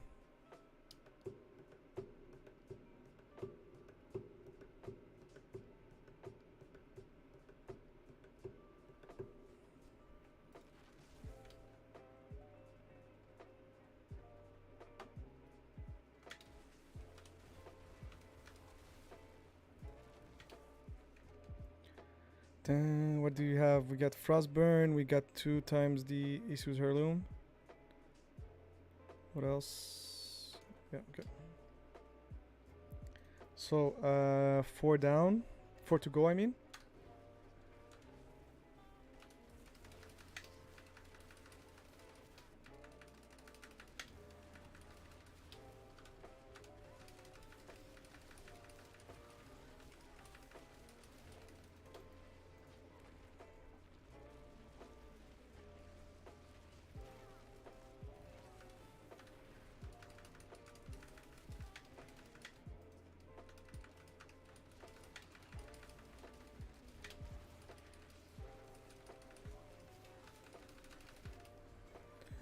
There you go, baby. I don't think we got anything on this one. Nope. No uniques.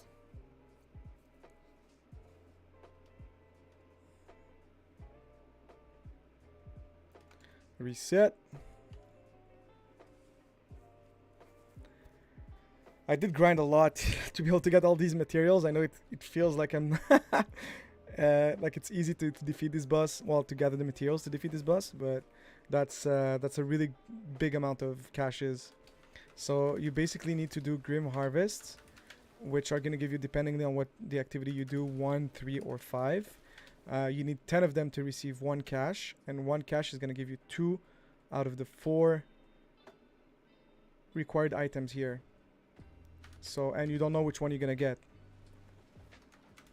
And you need 1 of each, and since we got like almost 10 of each or 9 of each, just to give you a good idea of how many times I did grind for caches.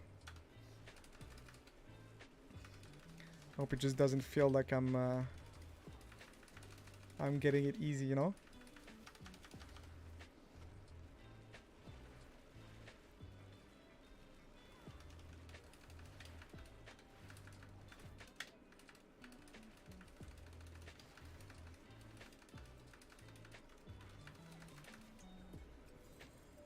We got a ring here.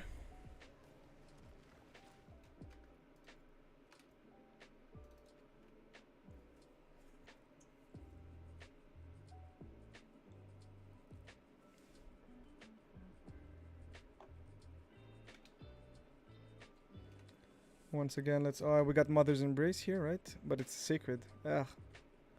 Yuck.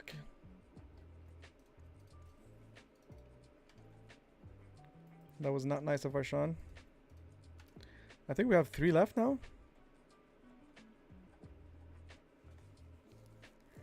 Duriel is not going to be the same though, so no fret.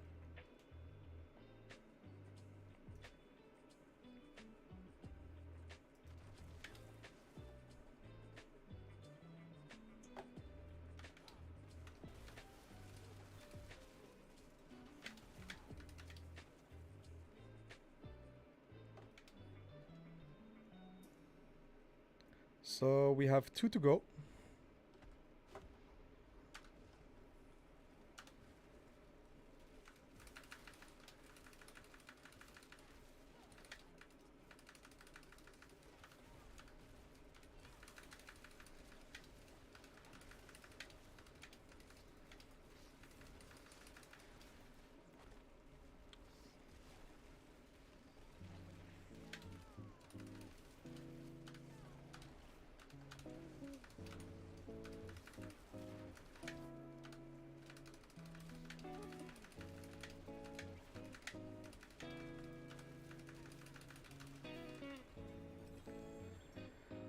We got a lot of boots here, man. It's gonna be 1 down to go. 1 left. We're gonna take a look at the loot whenever we're done with this guy there.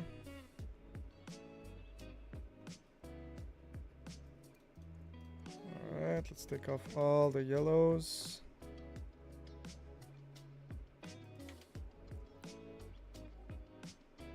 Did I reset? I hope I did. No, I didn't.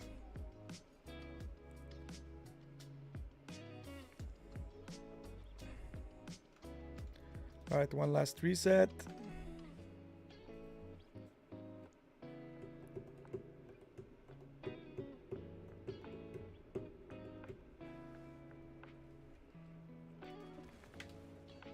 Down, down, down. Down, down. Down, down, down, down. And last one.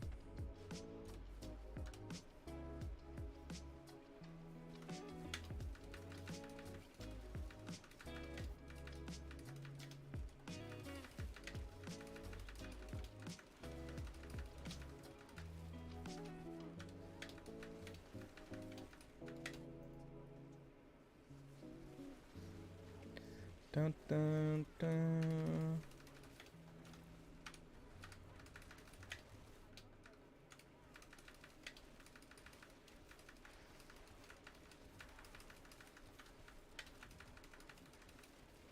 Easy. And we got another ring. Perfect. Alright, so that was it. That was it for Varshan. Let's see how many eggs do we get. We killed him 9 times.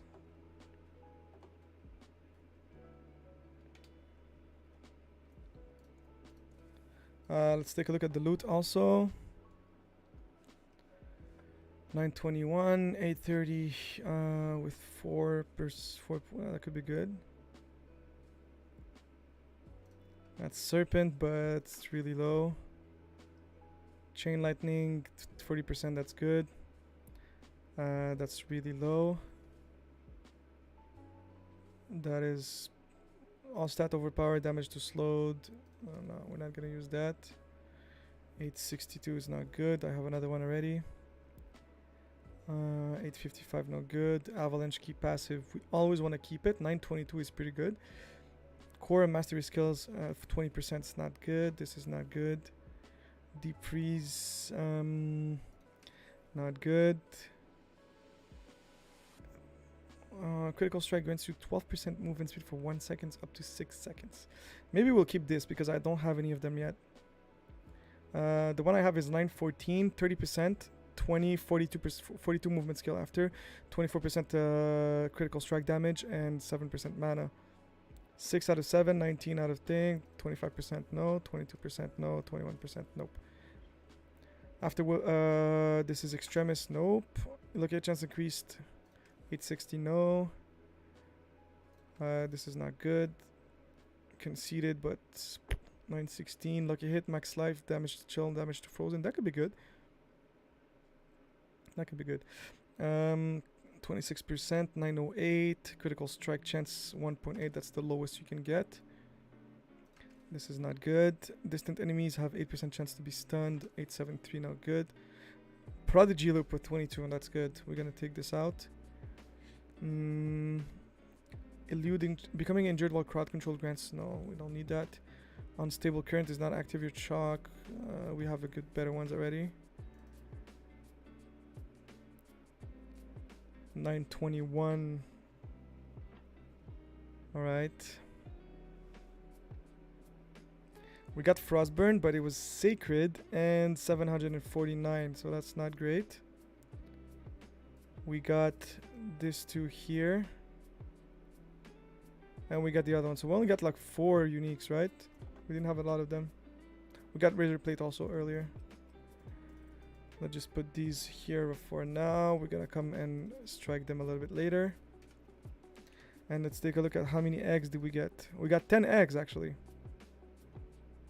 So 9 Vershans and we got 10 eggs. So once he did drop twice. So if we can get 10 of the shards from from Grigory, we might be able to do Duriel 5 times. That would be sick. But I don't think so because we can only do it 8 times right now. So let's go here. We're gonna go and defeat Grigor.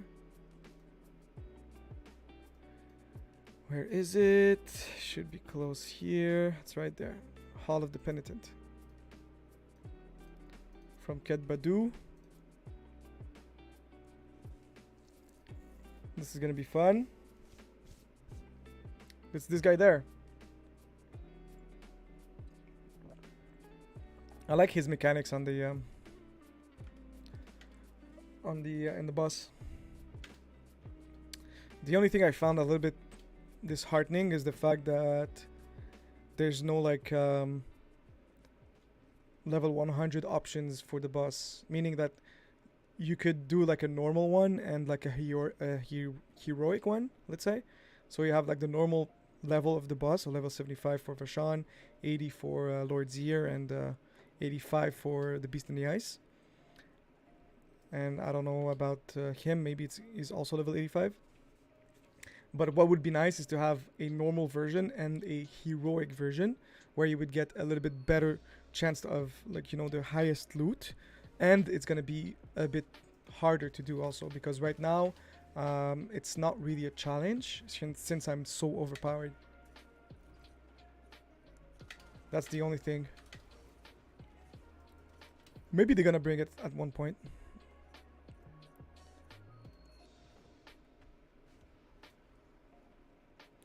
The layout is pretty nice though. I gotta say, like, I kind of like it. Yeah, Gilgai is only level 75.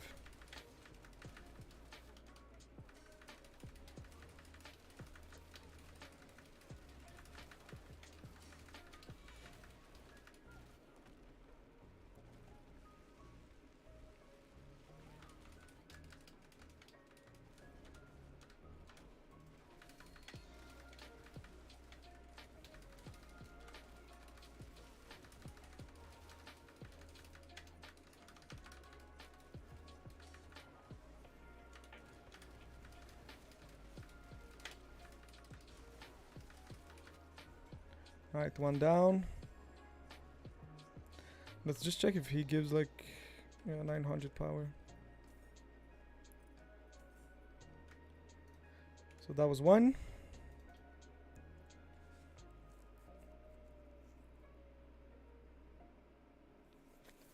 We can't forget to reset. Oh, this guy still is trying to farm it.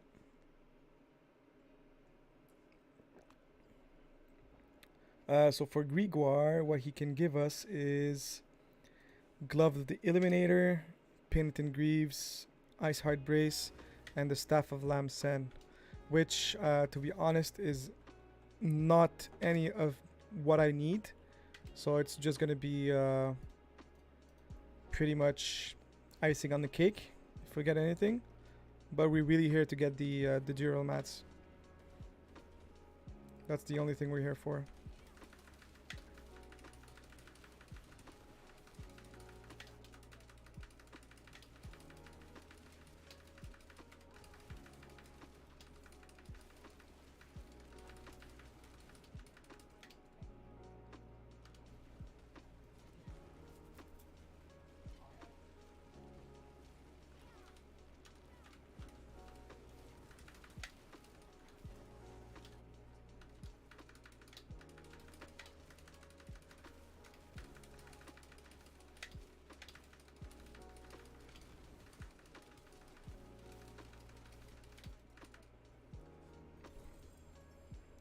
That's the Staff of Lam Sen.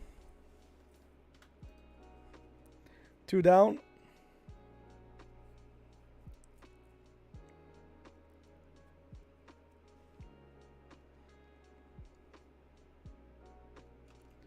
Let's reset. All these guys are also trying to farm Grigor. But I think it's like if you're... What's going to be nice, I think, with this season is the fact that I'll be able to do all of the characters. And I'll be able to farm all the bosses for all the characters. Because I don't really have like great understanding of any other classes than the sorceress, to be honest. I've played it so many times so much that I think I'm a one-trick pony right now.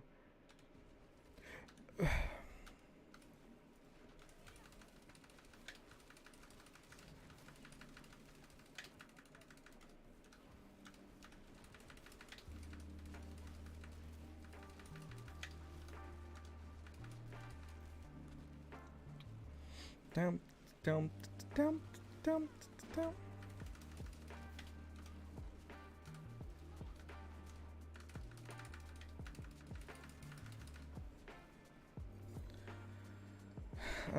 I think we just got Ice Heart Brace, which I didn't have before. We got it 2 times. I kind of like, honestly, like it's one of my favorite uniques for the sorceress when you level up, because it freezes everything for you all the time. It's so good. Let's reset the dungeon. We've killed him 3 times for now, right?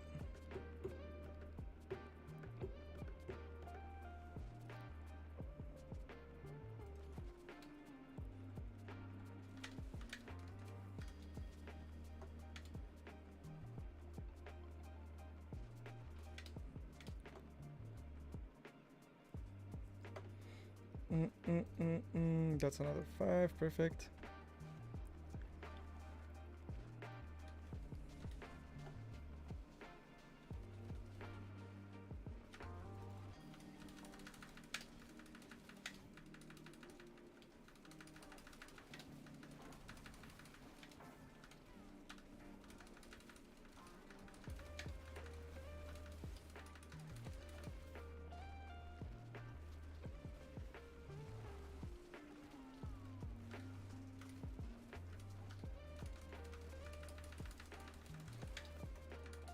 What am I doing?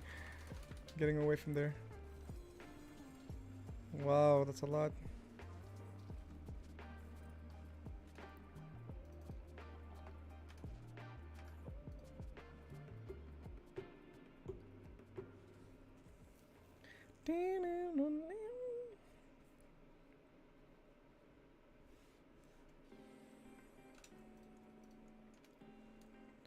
Reset dungeon, baby. So for the Druid, you can get Hunter's Zenith, Insatiable Fury, the Butcher's Cleaver, and Waxing Gibeus. For the Rogue, you can get Wind Force here. That could be good. So next character I'm going to do is a Necromancer, and then we're going to do Rogue. We're going to do after that a Druid, and we're going to finish with the Barbarian. 825, 819, 918, 903. If it's not 925, I don't want it.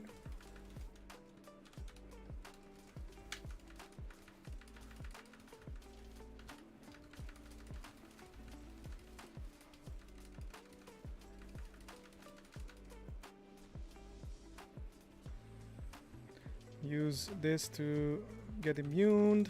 Don't get hit by that. I'm just gonna wait on our cooldowns to come back.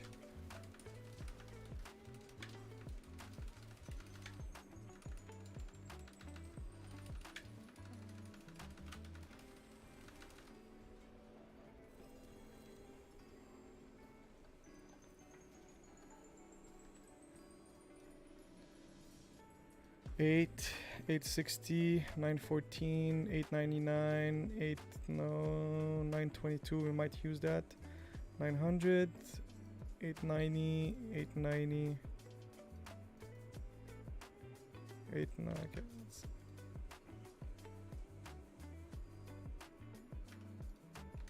I'm just gonna take the legendaries and the uniques for now.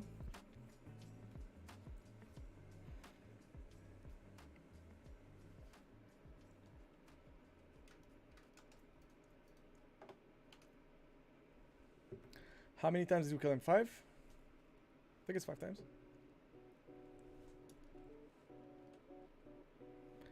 Dun, dun, dun, dun, dun.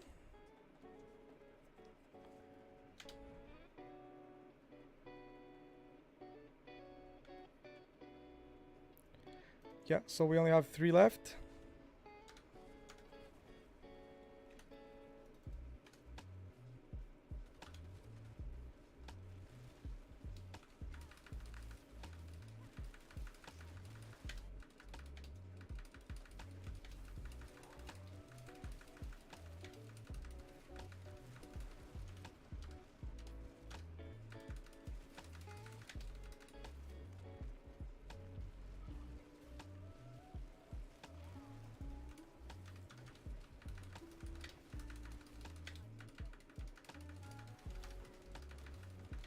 I kinda missed my rotation on this one.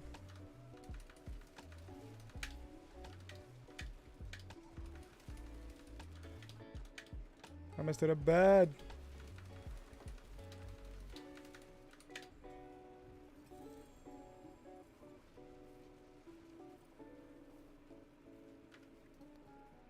Alright, 2 to go.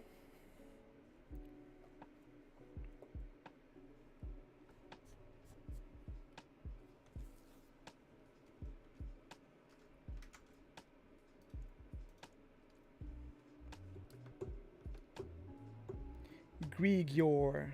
Is it Grigori? Or Griguire? In French it would be Grégoire.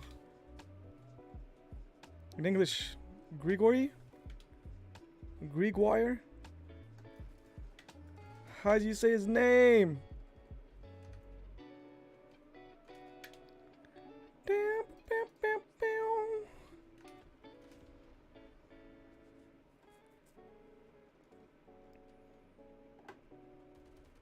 Dungeon looks nice though.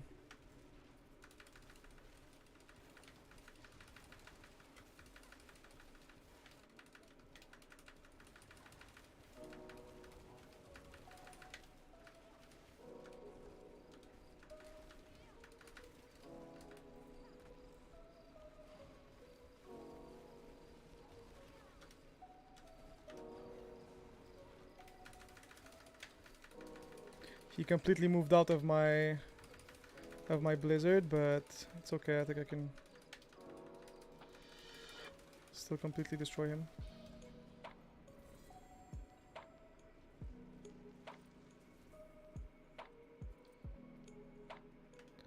One last.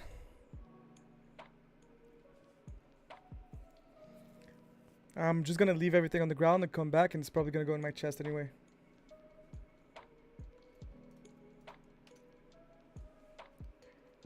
Gonna be good anyway, baby.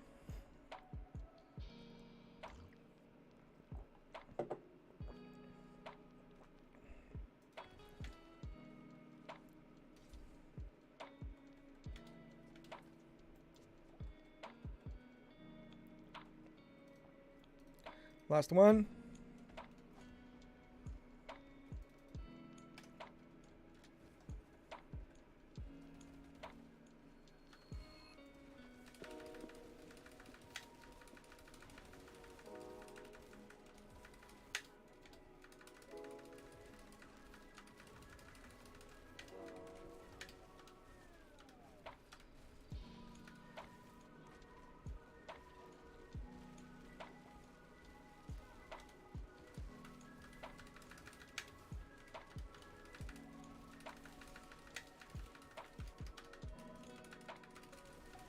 Easy.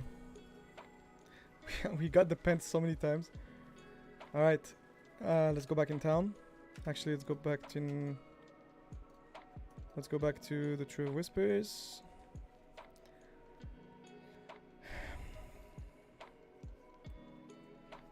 There's no jeweler, but I mean, it's one of the fastest way to do anything you want.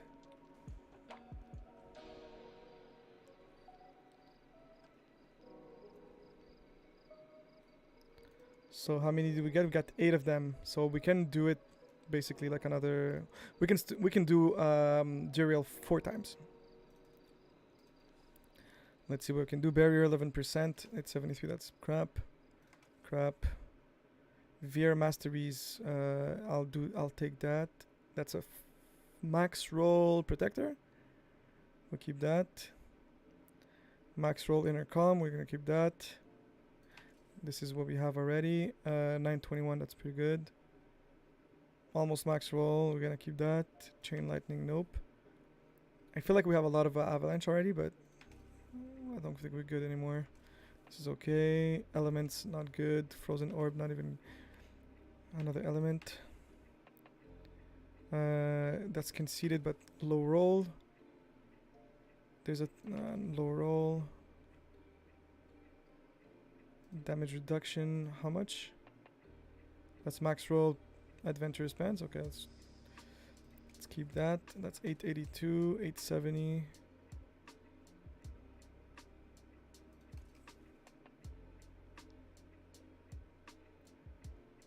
Oh, this one's not good.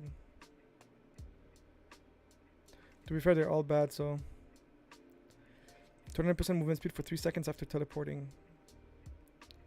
Crackling energy 15%, nice. Restore 4 primary, nice. We already have that. Basic skill, increase your core damage 10%, nice. Asu's ferocity, we got it already. Storm swell necklace. That's not good. And control 41. It's not good either. Is this any good? Lightning, basic skill, damage to close, damage to slow. Yeah. We might be able to use it for our lightning build. Alright, so now that we have everything we wanted, let's go and defeat Duriel 4 times. So, what's different about Duriel is the fact that he is level 100 boss. So that's already a big spike in the damage and the difficulty. So we're not be able to like kill him really fast. But at the same time, he gives a lot of opportunity for us to receive really good items. So all the new items the new unique items, for the season are gonna be able to be dropped by Duriel. And also and also the Uber unique ones. So he's the only one who has a Uber unique loot table. Doombringer for Necros, Barb, and Rogue. The Grandfather for Barb and Necro. Melted Heart of Selig, I don't know what it is yet. And Daryl's Visage for everyone. Harlequin's Crest for everyone. Ring of Starless Skies for everyone. And Avarion Spear of Lycander for Druid and Sorceress. That staff is actually really cool because it basically gives you a random shrine every time you kill a elite monster. So as long as it's not the Greed Shrine, you can basically do a lot of damage. Alright, so let's just take a look if everything is in order here. That's good. What do we have here? Yes. Maybe we're gonna take off this one here, because we can't really kill anybody in there. We are going to take this one here instead.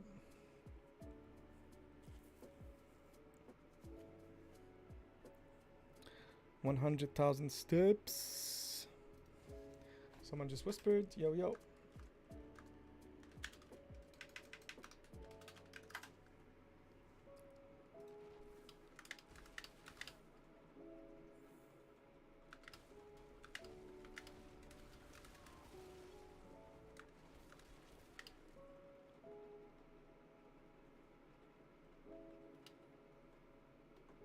All right, let's get it.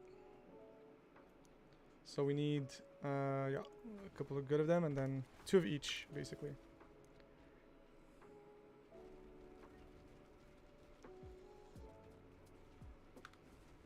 So Duriel is gonna spawn 2 small pang of his, and then he's gonna spawn right here. And this is the level 100 Duriel boss that we're looking for.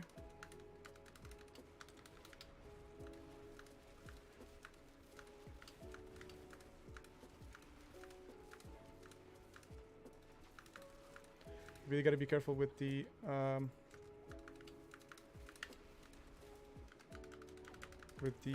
poison.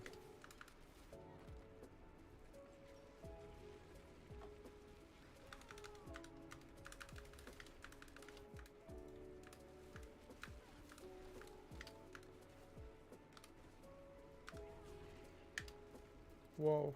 Oh my god, he almost died. I think I'm gonna have to change a couple of things after this.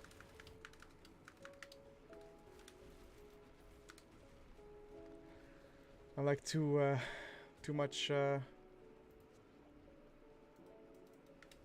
Oh my god, what am I doing?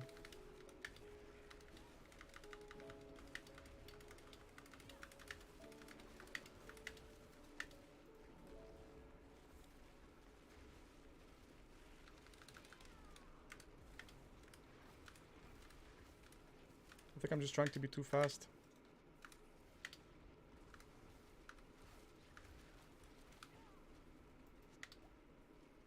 And I'm not using my potions in a good way.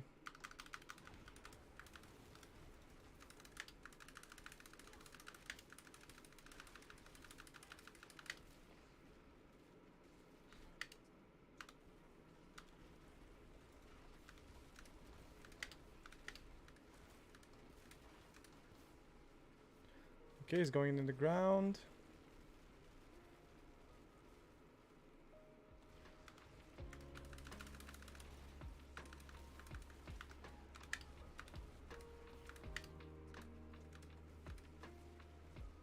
I'm going to keep my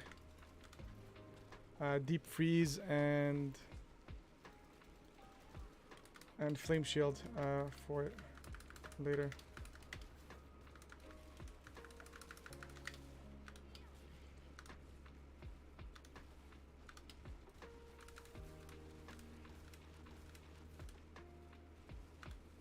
So as you see, Duriel is nothing compared to the other bosses.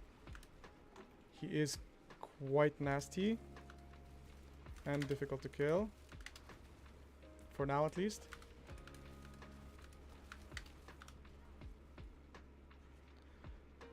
Oh, I thought I missed it. Okay, I gotta be careful with the potions. I have no more.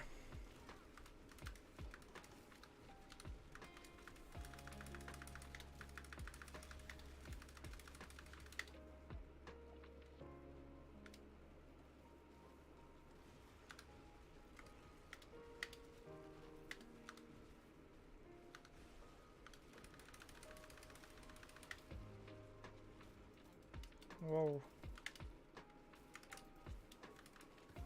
I'm not doing a good job right now.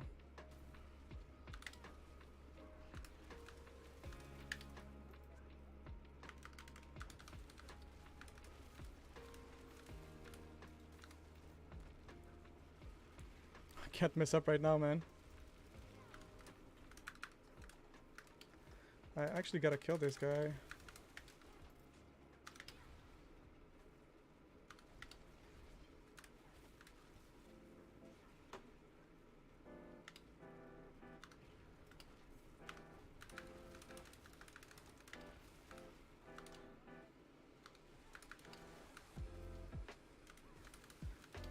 I should get 2 more potions from his last pool of health.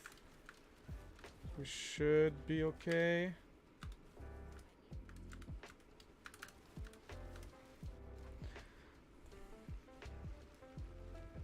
Okay, he's moving down.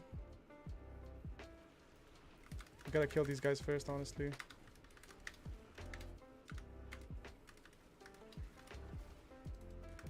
I kinda messed up again. Whoa, whoa, whoa. Yo, this is ridiculous, man. Okay, is he giving potions? Nice, okay. So at least now we know that, you know, the 2 small Duriels, when they come up, they actually give you potions when you kill them. So that's kind of a relief.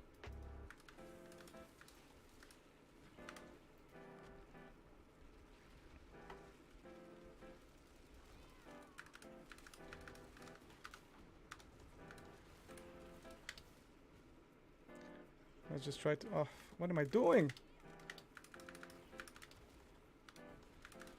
Let's try to just do this. Okay. Kill him, kill him, kill him, kill him, kill him, kill him, kill him, kill him, kill him, kill him, kill him, kill him.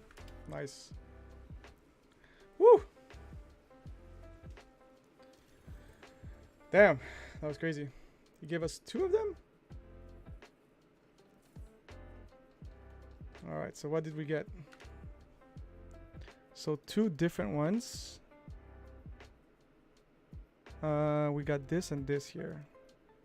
The Melted Heart of Selig. This is new. No, this is not new. I think it was from last season. Gain 30% max resource. In addition, when you take damage, drain 3 resource every 1% of life you would have lost instead.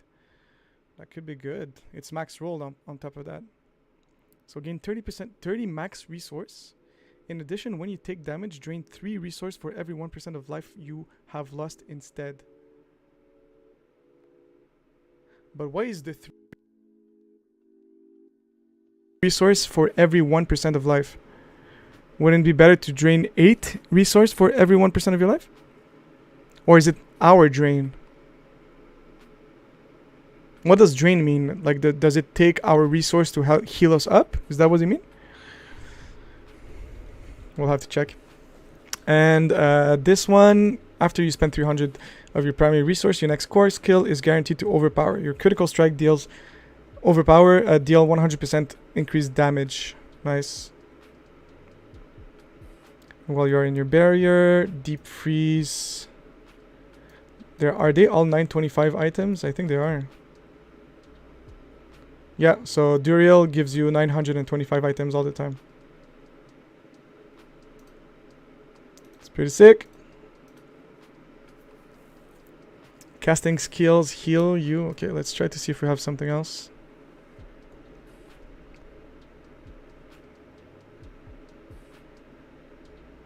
Actually, we might use this one.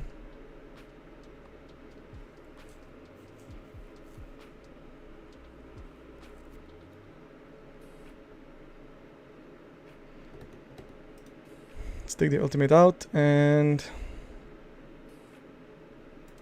damage reduction. Casting skill heal 3% of your life. And this one gives you gain 1% damage reduction for each 2% of life missing. Okay. Let's just update everything else here. This is a fast way to do it if you don't really care which one you're leveling up. You can just click and escape every time. It's gonna give it to the one that has been selected, basically. Okay.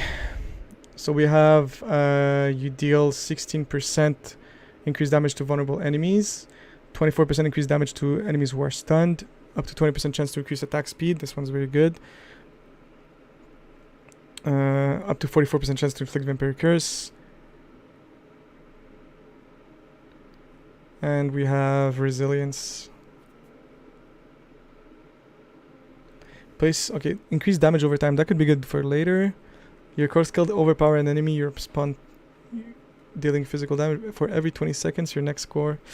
It's not very good for Ice Shard build. Well, you channel a skill. We don't do that. Attack nearby enemies. Okay. Hitting an enemy with a basic skill grants you attack speed. We don't do basic skills. And this one is Metamorphosis. It doesn't work with Isu's Heirloom anyway. Boosting me through capstones. Yeah, for sure. I am doing some Duriel runs. I'll hit you up when I'm done.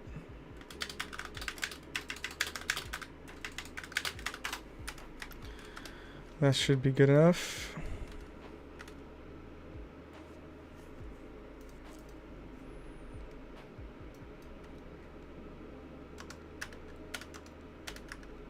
All right, one down.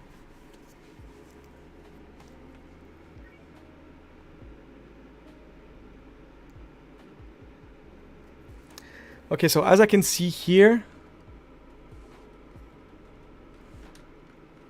he wants to hop in. Doing it solo, brother. He's level 24. I don't think it's gonna work.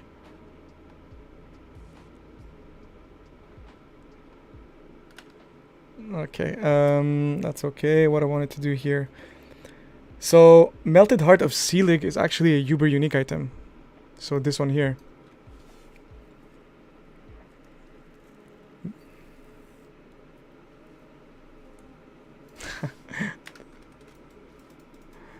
You look fine. You look better.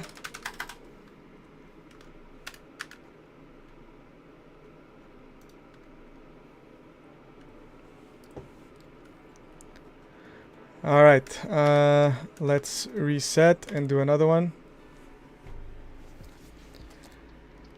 So, Melted Heart of Selig, Enderal's Visage, Harlequin's Crest, Ring of Starless Skies, Avarion, the Spear of Lycander. We can get all of these.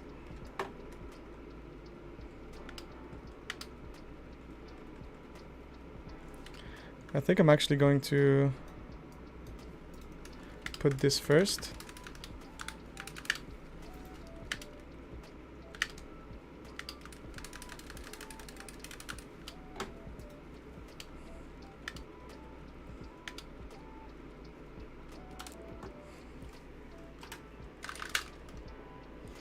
I'm just gonna get some potions back. And did I use a fortified potion earlier?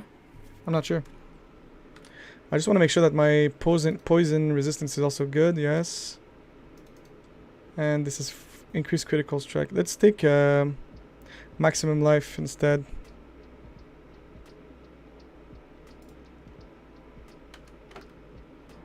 Yeah, maybe it's gonna be a bit better. So we did get a Uber unique item. That's pretty cool.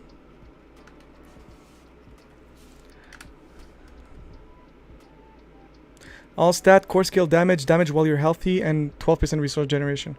Gain 30 max resource in addition when you take damage. Drain 3 resource for every 1% of your life when you have lost instead. Okay, so resource for every 1% of life you would have lost instead. That's it, okay. So it takes 3 resource for every 1 of life. Okay, so it is a max roll. Okay, I understand. So it's gonna drain... It's basically like a mana shield. It's gonna take from your mana before taking from the health. Which is pretty good. Should we use it?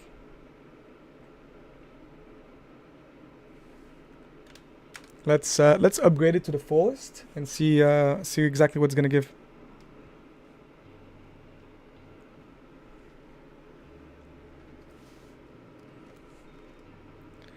Let's upgrade it, baby.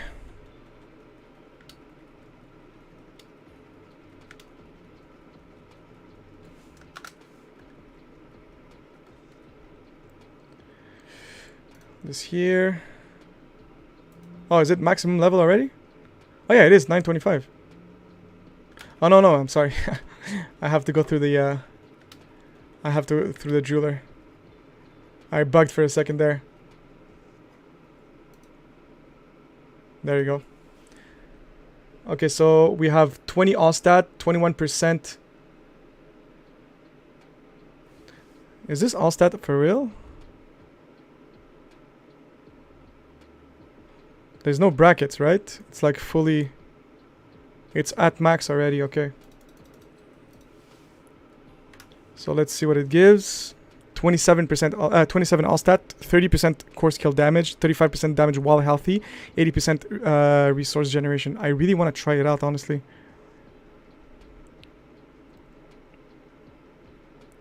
Glass cannon, all defensive. Well, we're gonna lose a lot of things though. 11,000? Whoosh!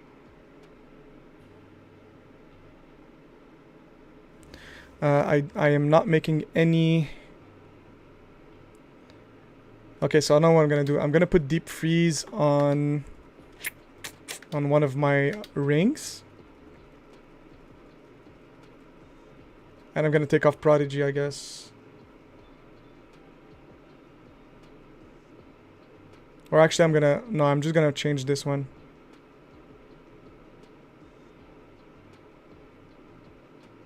Yeah, let's change gloves, actually.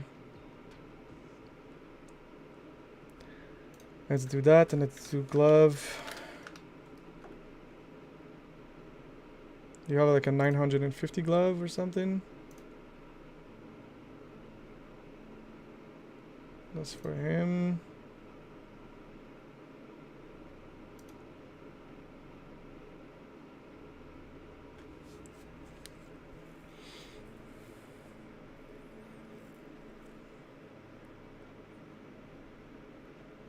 Oh, that's perfect. I just want to try it out with this Uber unique at the same time, because we get 29% increased core skill damage. Do we still have all? Oh, but we are missing poison. Okay. Ah, but it's because I didn't put a emerald in it. That's the only thing why. Okay, cool. Let's actually put an emerald there.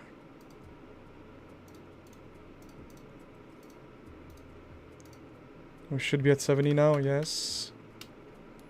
And let's go here. Let's upgrade this beautiful little guy.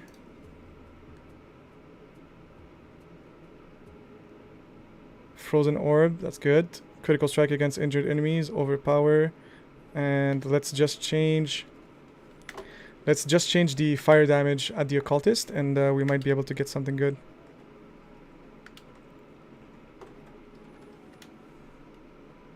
%18 resource generation. We have 130 now. Nice. 20. We'll see. I think it's good. Might be very good, actually.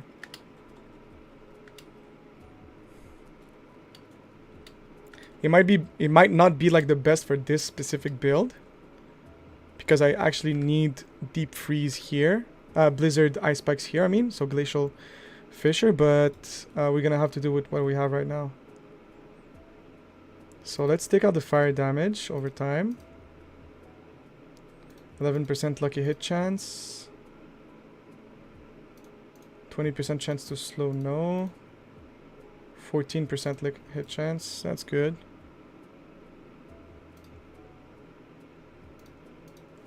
Yeah, let's keep it like that for now.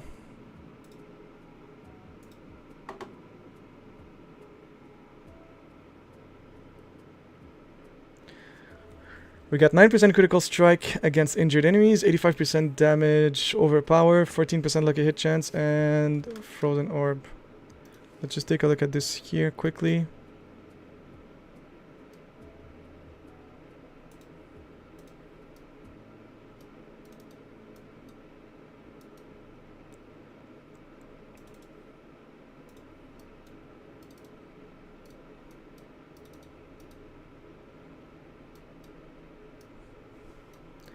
That sounds better.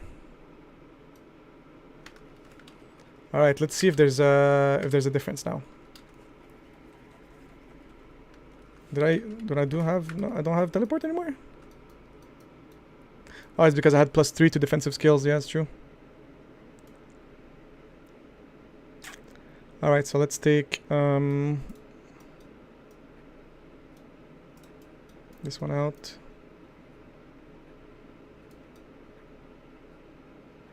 Actually, I'm gonna use this.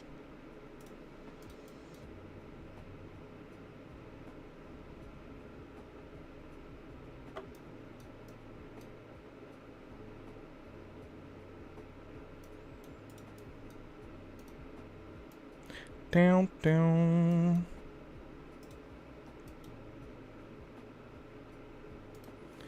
All right, let's try that.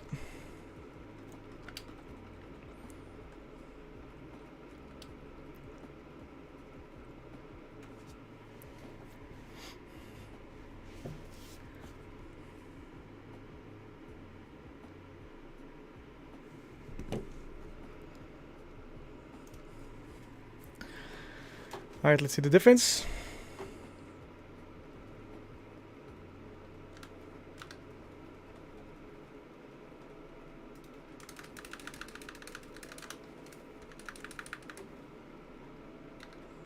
Oh, it's because I didn't put this.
think I'm doing a little bit less damage.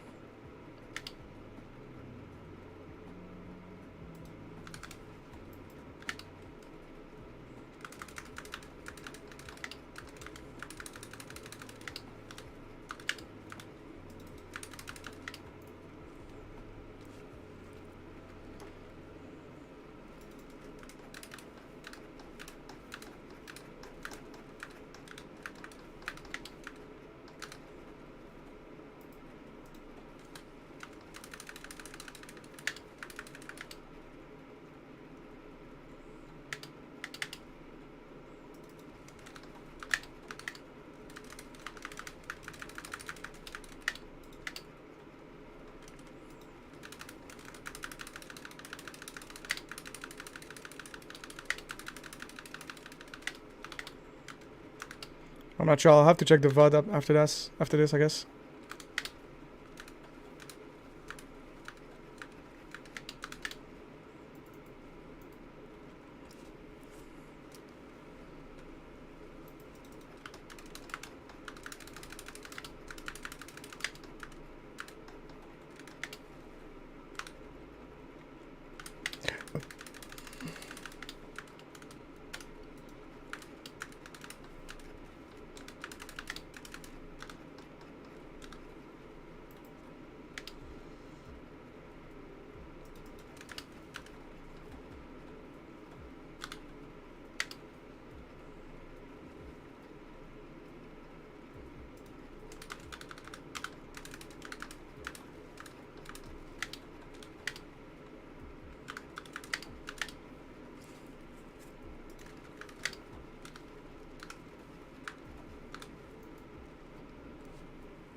God damn it. The only problem is I actually lose a lot of damage because I get a bit more survivability. But only because when I get hit, like my mana goes out. Because of the unique that I got. I think I'm gonna switch it up next one.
Yeah, it's a bit slower. But I think at least I don't have like big scares about the life.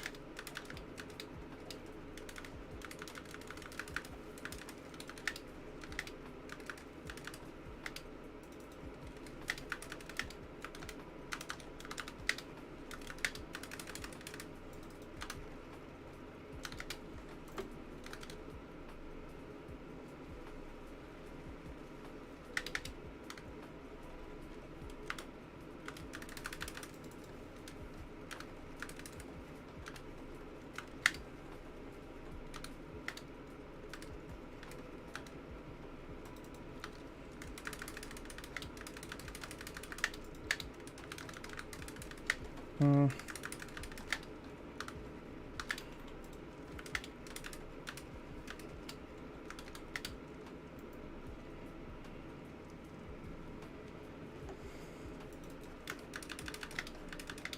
I can't even I can't even stagger him anymore. I've done it too many times.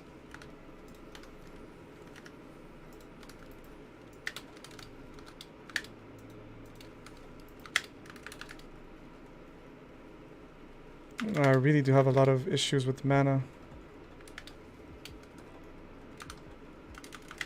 I mean, for sure it's a great item, but I'm not sure it's great for this specific build. We're gonna have to find a really nice build for it though. I'm sure we will.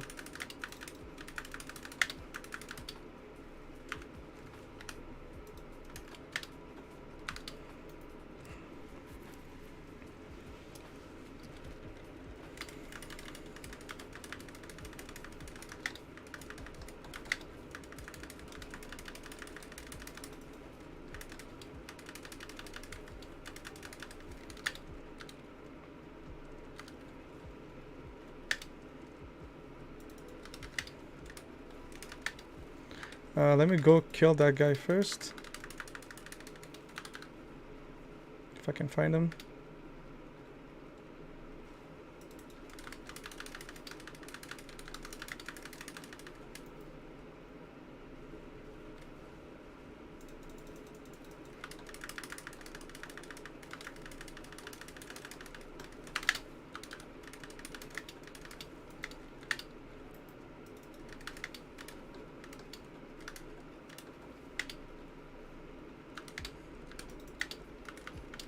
Yeah, I think it's okay, like having less damage but taking a little bit more time, but at least making sure that you don't have like any hard scares in the boss.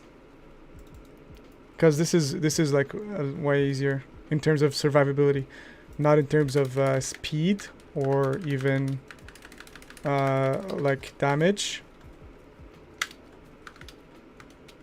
But it's a bit easier. And I think I'm gonna take away again the vampiric trait for the curse, and I'm just gonna go with lifesteal.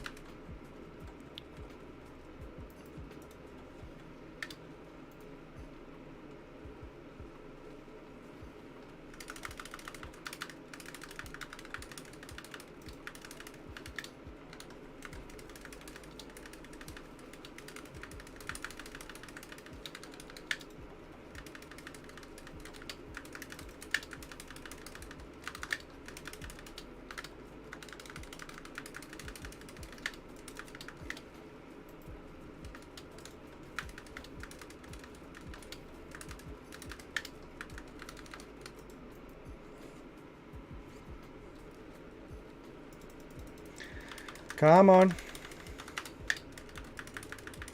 There you go. Oh, I don't think we even have any uniques on this one. Oh, no, we did. Okay, cool. It didn't show in the minimap, that's why. Alright, so what did we get? Blue Rose. What does it do? Damaging an enemy has up 30% chance to form an exploding ice pipe, dealing 2200 cold damage. Triple this chance if the enemy is frozen. Ooh. That's gonna be great for our build. 28% ice spike damage. Okay. 15% critical strike damage, lucky hit chance, and mana cost reduction.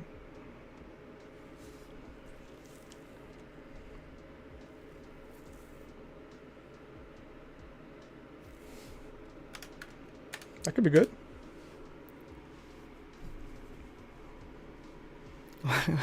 Should we try it? Blue Rose is one of the two items Duriel can drop for us. It's Flame Scar or Blue Rose, plus the Uber uniques and the all class uniques. So he can drop 1, 2, 3, 4, 5, 6, 7, 8.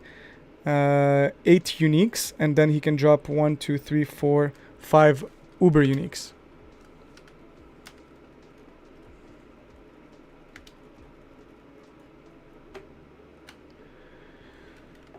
Okay, let's bring that to the bring it to the smith. Let's also reset the dungeon.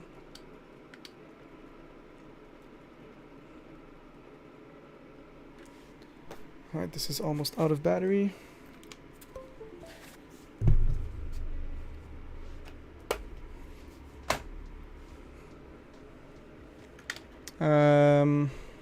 Actually, we have to go up here.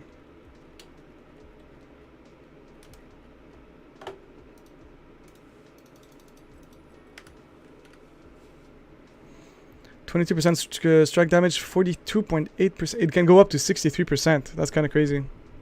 So, okay, you know it's a uber unique item when there's no brackets because it's always at the maximum amount. Except for, I guess, the flavor text.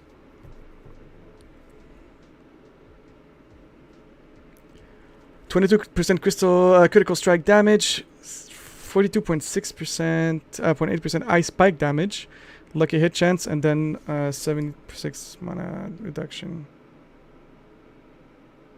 We can maybe try it.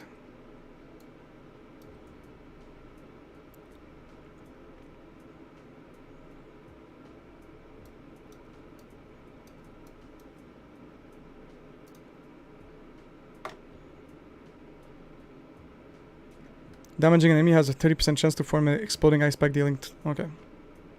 If the enemy is frozen, it's even harder. Okay, and then what do we have here?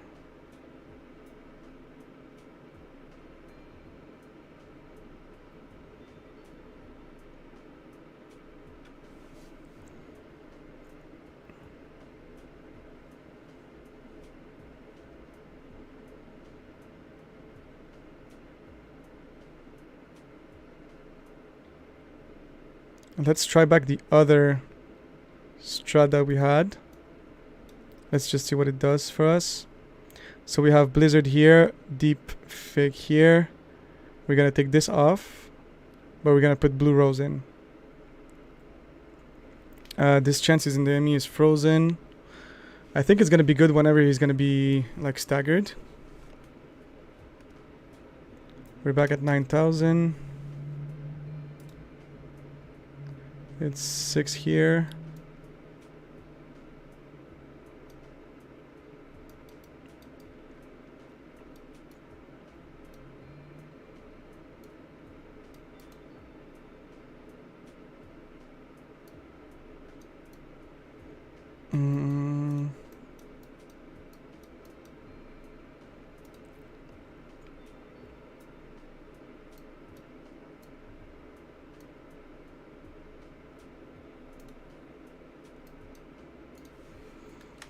Alright, let's try it like that.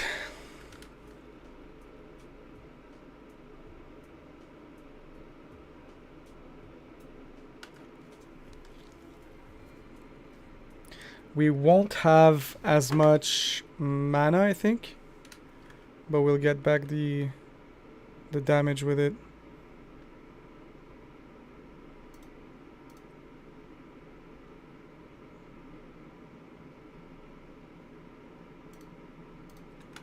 Let's just try this, and if it's not working, we're just gonna put this back. Yeah.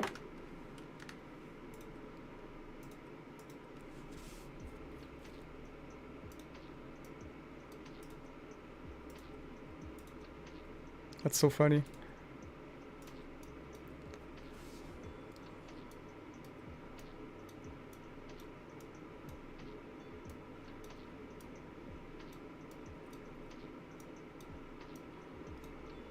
And if we see that we are struggling, we're also gonna go back with what it's called. We're gonna go back with the uber unique item we got.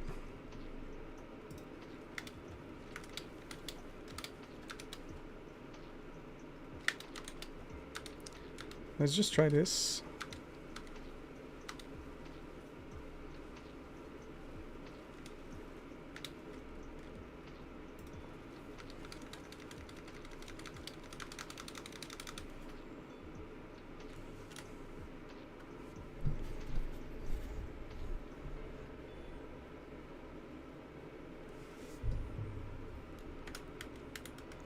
I also wanted to use this Paragon, the Stalagmite. For every 5 intelligence, your Ice Spike gain 10% increased strike. Yeah. Maybe I wanted to use this one, but I need to do like a sixth page. Let's just see if this works. If not, we're gonna do it again.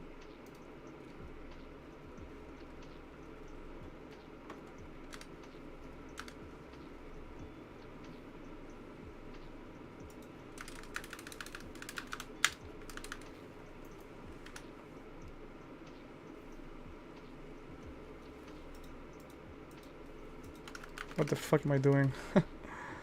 Okay.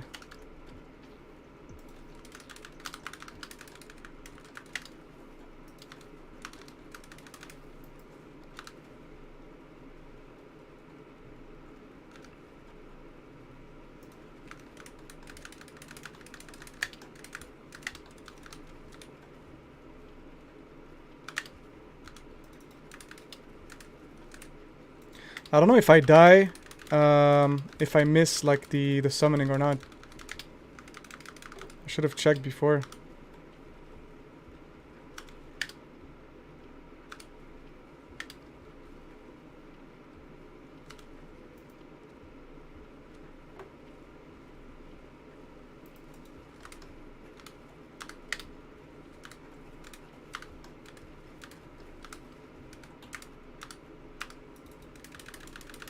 Oh my god, I'm making so much more damage. Did you guys see that?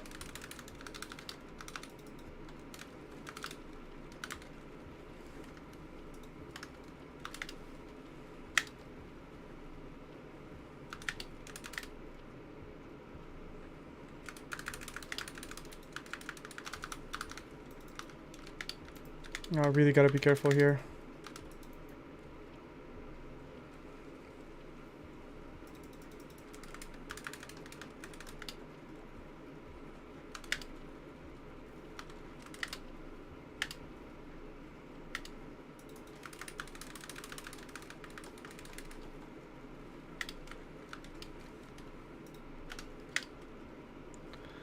I just want to have Isu's before he gets staggered.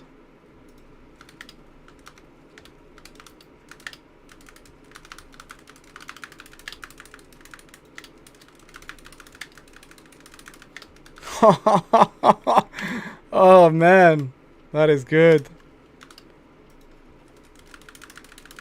That's actually very, very good.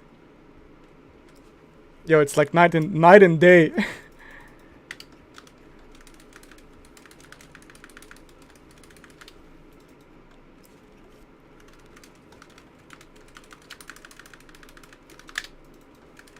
I mean, the Uber, like I said, the Uber unique is actually like, it looks insane.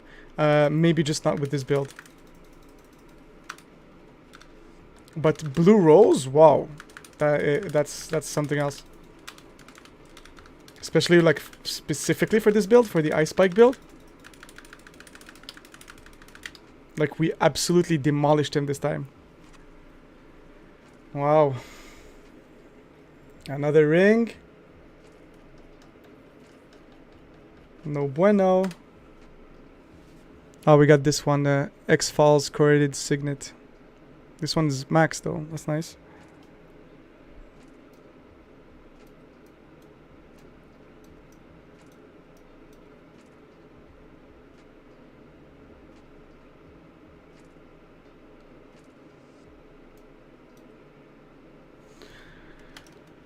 Ooh, that was sick. Blue rose, baby. We're gonna see if we can get anything else. I think there's one more Duriel we can do.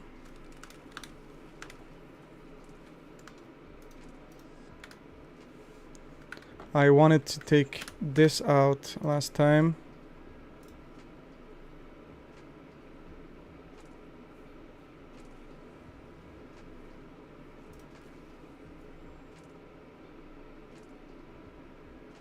$39 seconds instead, yeah. I think I was gonna do that.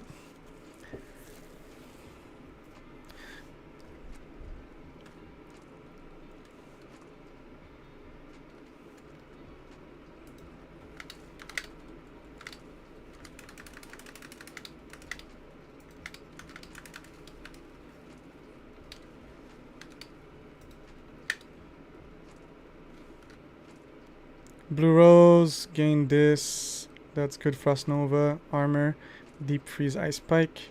When you're in Blizzard, this and that. No. Alright, last one. Last one, baby.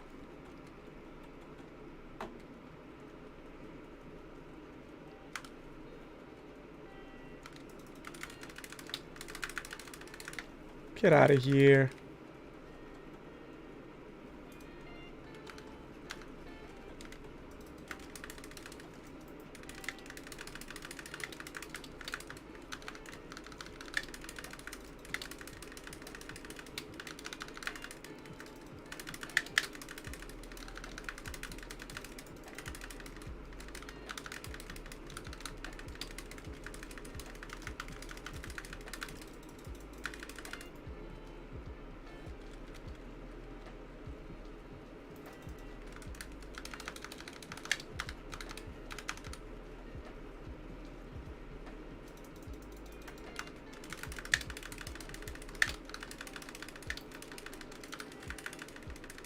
I missed my rotation there.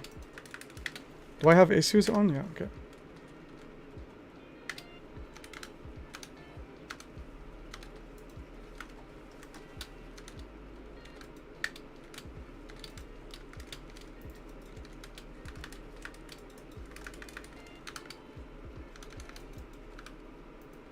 Maybe I was better with the other one. Alright.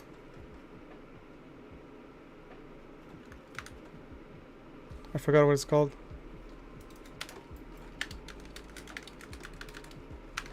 I'll do it on the next one. On the next deep freeze, I'm gonna do it.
He's dead.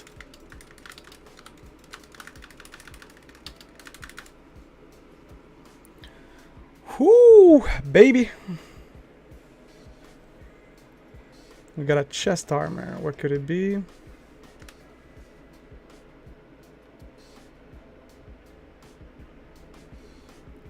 Soul brand. This is not a Uber unique. Nope.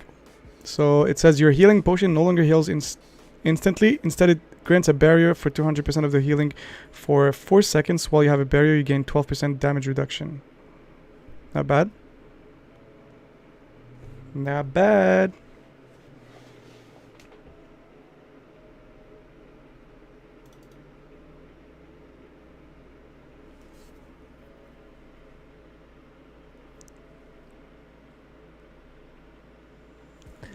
Lucky hit chance while you have a barrier, 9% barrier generation, max life, 13% damage reduction from close enemies. Your healing potion no longer heals instantly.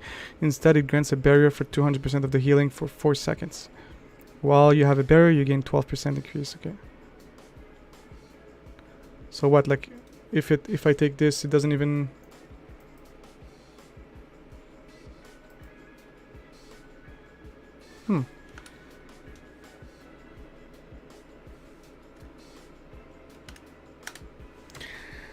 There you go. That was it. 4 Duriel, baby. We got 1 Uber Unique on 4 Duriel. So that's pretty cool. We got Blue Rose, which is quite fantastic as a unique, might I say. It's very, very good for the build that we are doing right now. So, yeah. We got X-Fall, we got Banished Lords, and we got Melted Heart of Selig, which is the Uber Unique. I did see that whenever the Uber Unique dropped, it was when 2 items dropped at the same time. So, I'm not saying anything, but it might have something to do with this. Woo! That was sick, though. Yeah, sorry. Was super in it.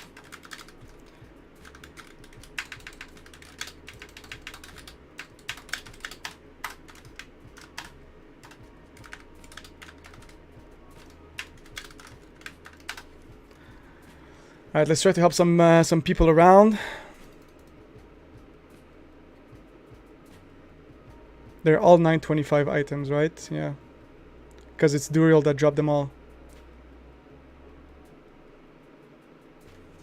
It's kind of insane when you think about it, right? So I could redo like a whole build only with these. This one is not, because this is the one I was using the other day. This is the one I was using right now.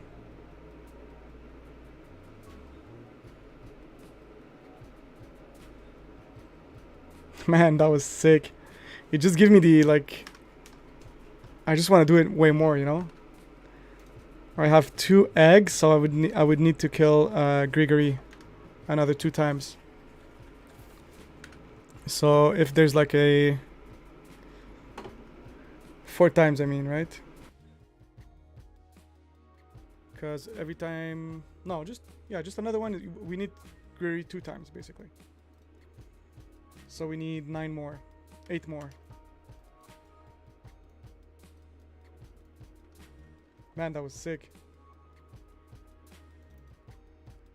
That was actually sick. After you spend your primary resource, your next core skill guarantees an overpower. This is not for us. You gain 30% maximum resource in addition when you take... Well, maybe this is going to be helpful for Lilith. Right?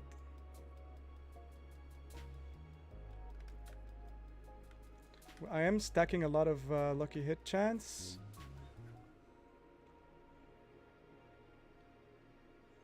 So we do have kind of 26 plus 12 on barrier, so that's 38 plus 0.8, so that's 39.3%, almost 40% of lucky hit.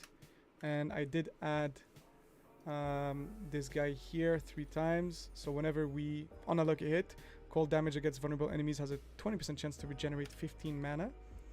And since we have a lot of ice spikes coming up, so we have ice spikes here, here, and here. So when we do deep freeze and whenever we have ice spikes, they have 50% more radius anyway. So let's upgrade the armor and check if it makes sense for us to have it.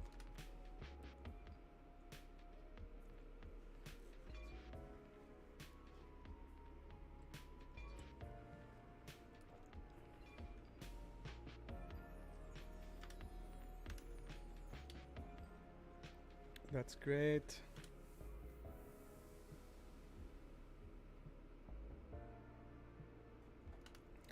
GP's in the house.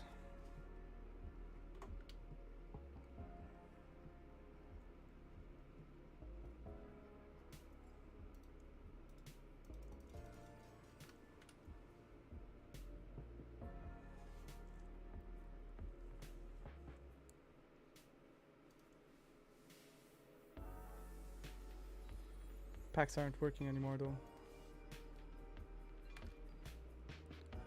I need to make some space for the Ancestrals 925.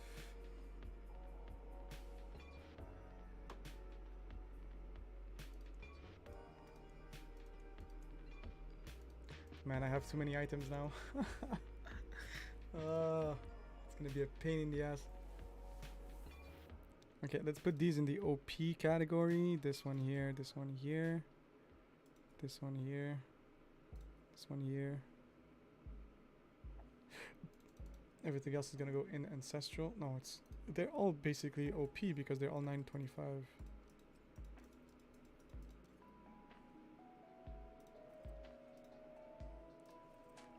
I'm just gonna take anything that's not 925.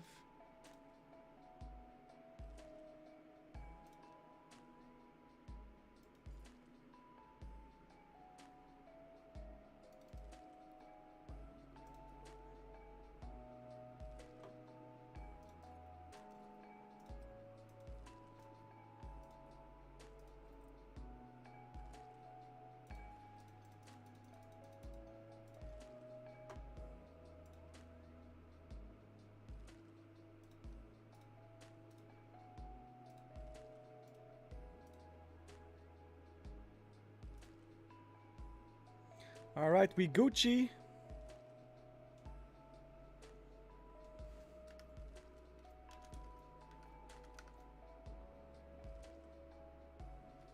I just want to keep my my old one in case.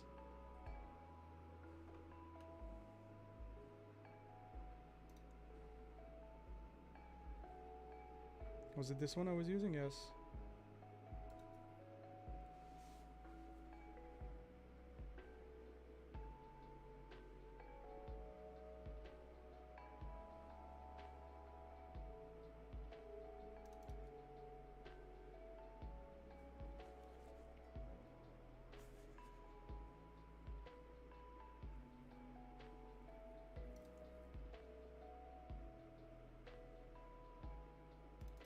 All right, let's leave it. Let's leave it at that for now. I'm gonna make a couple of YouTube videos with this, and I'll be back a little bit later tonight, baby. That was super fun, honestly. Like 4 Duriels, 9 Vershans, 8 Grimoire, a couple of Helltides.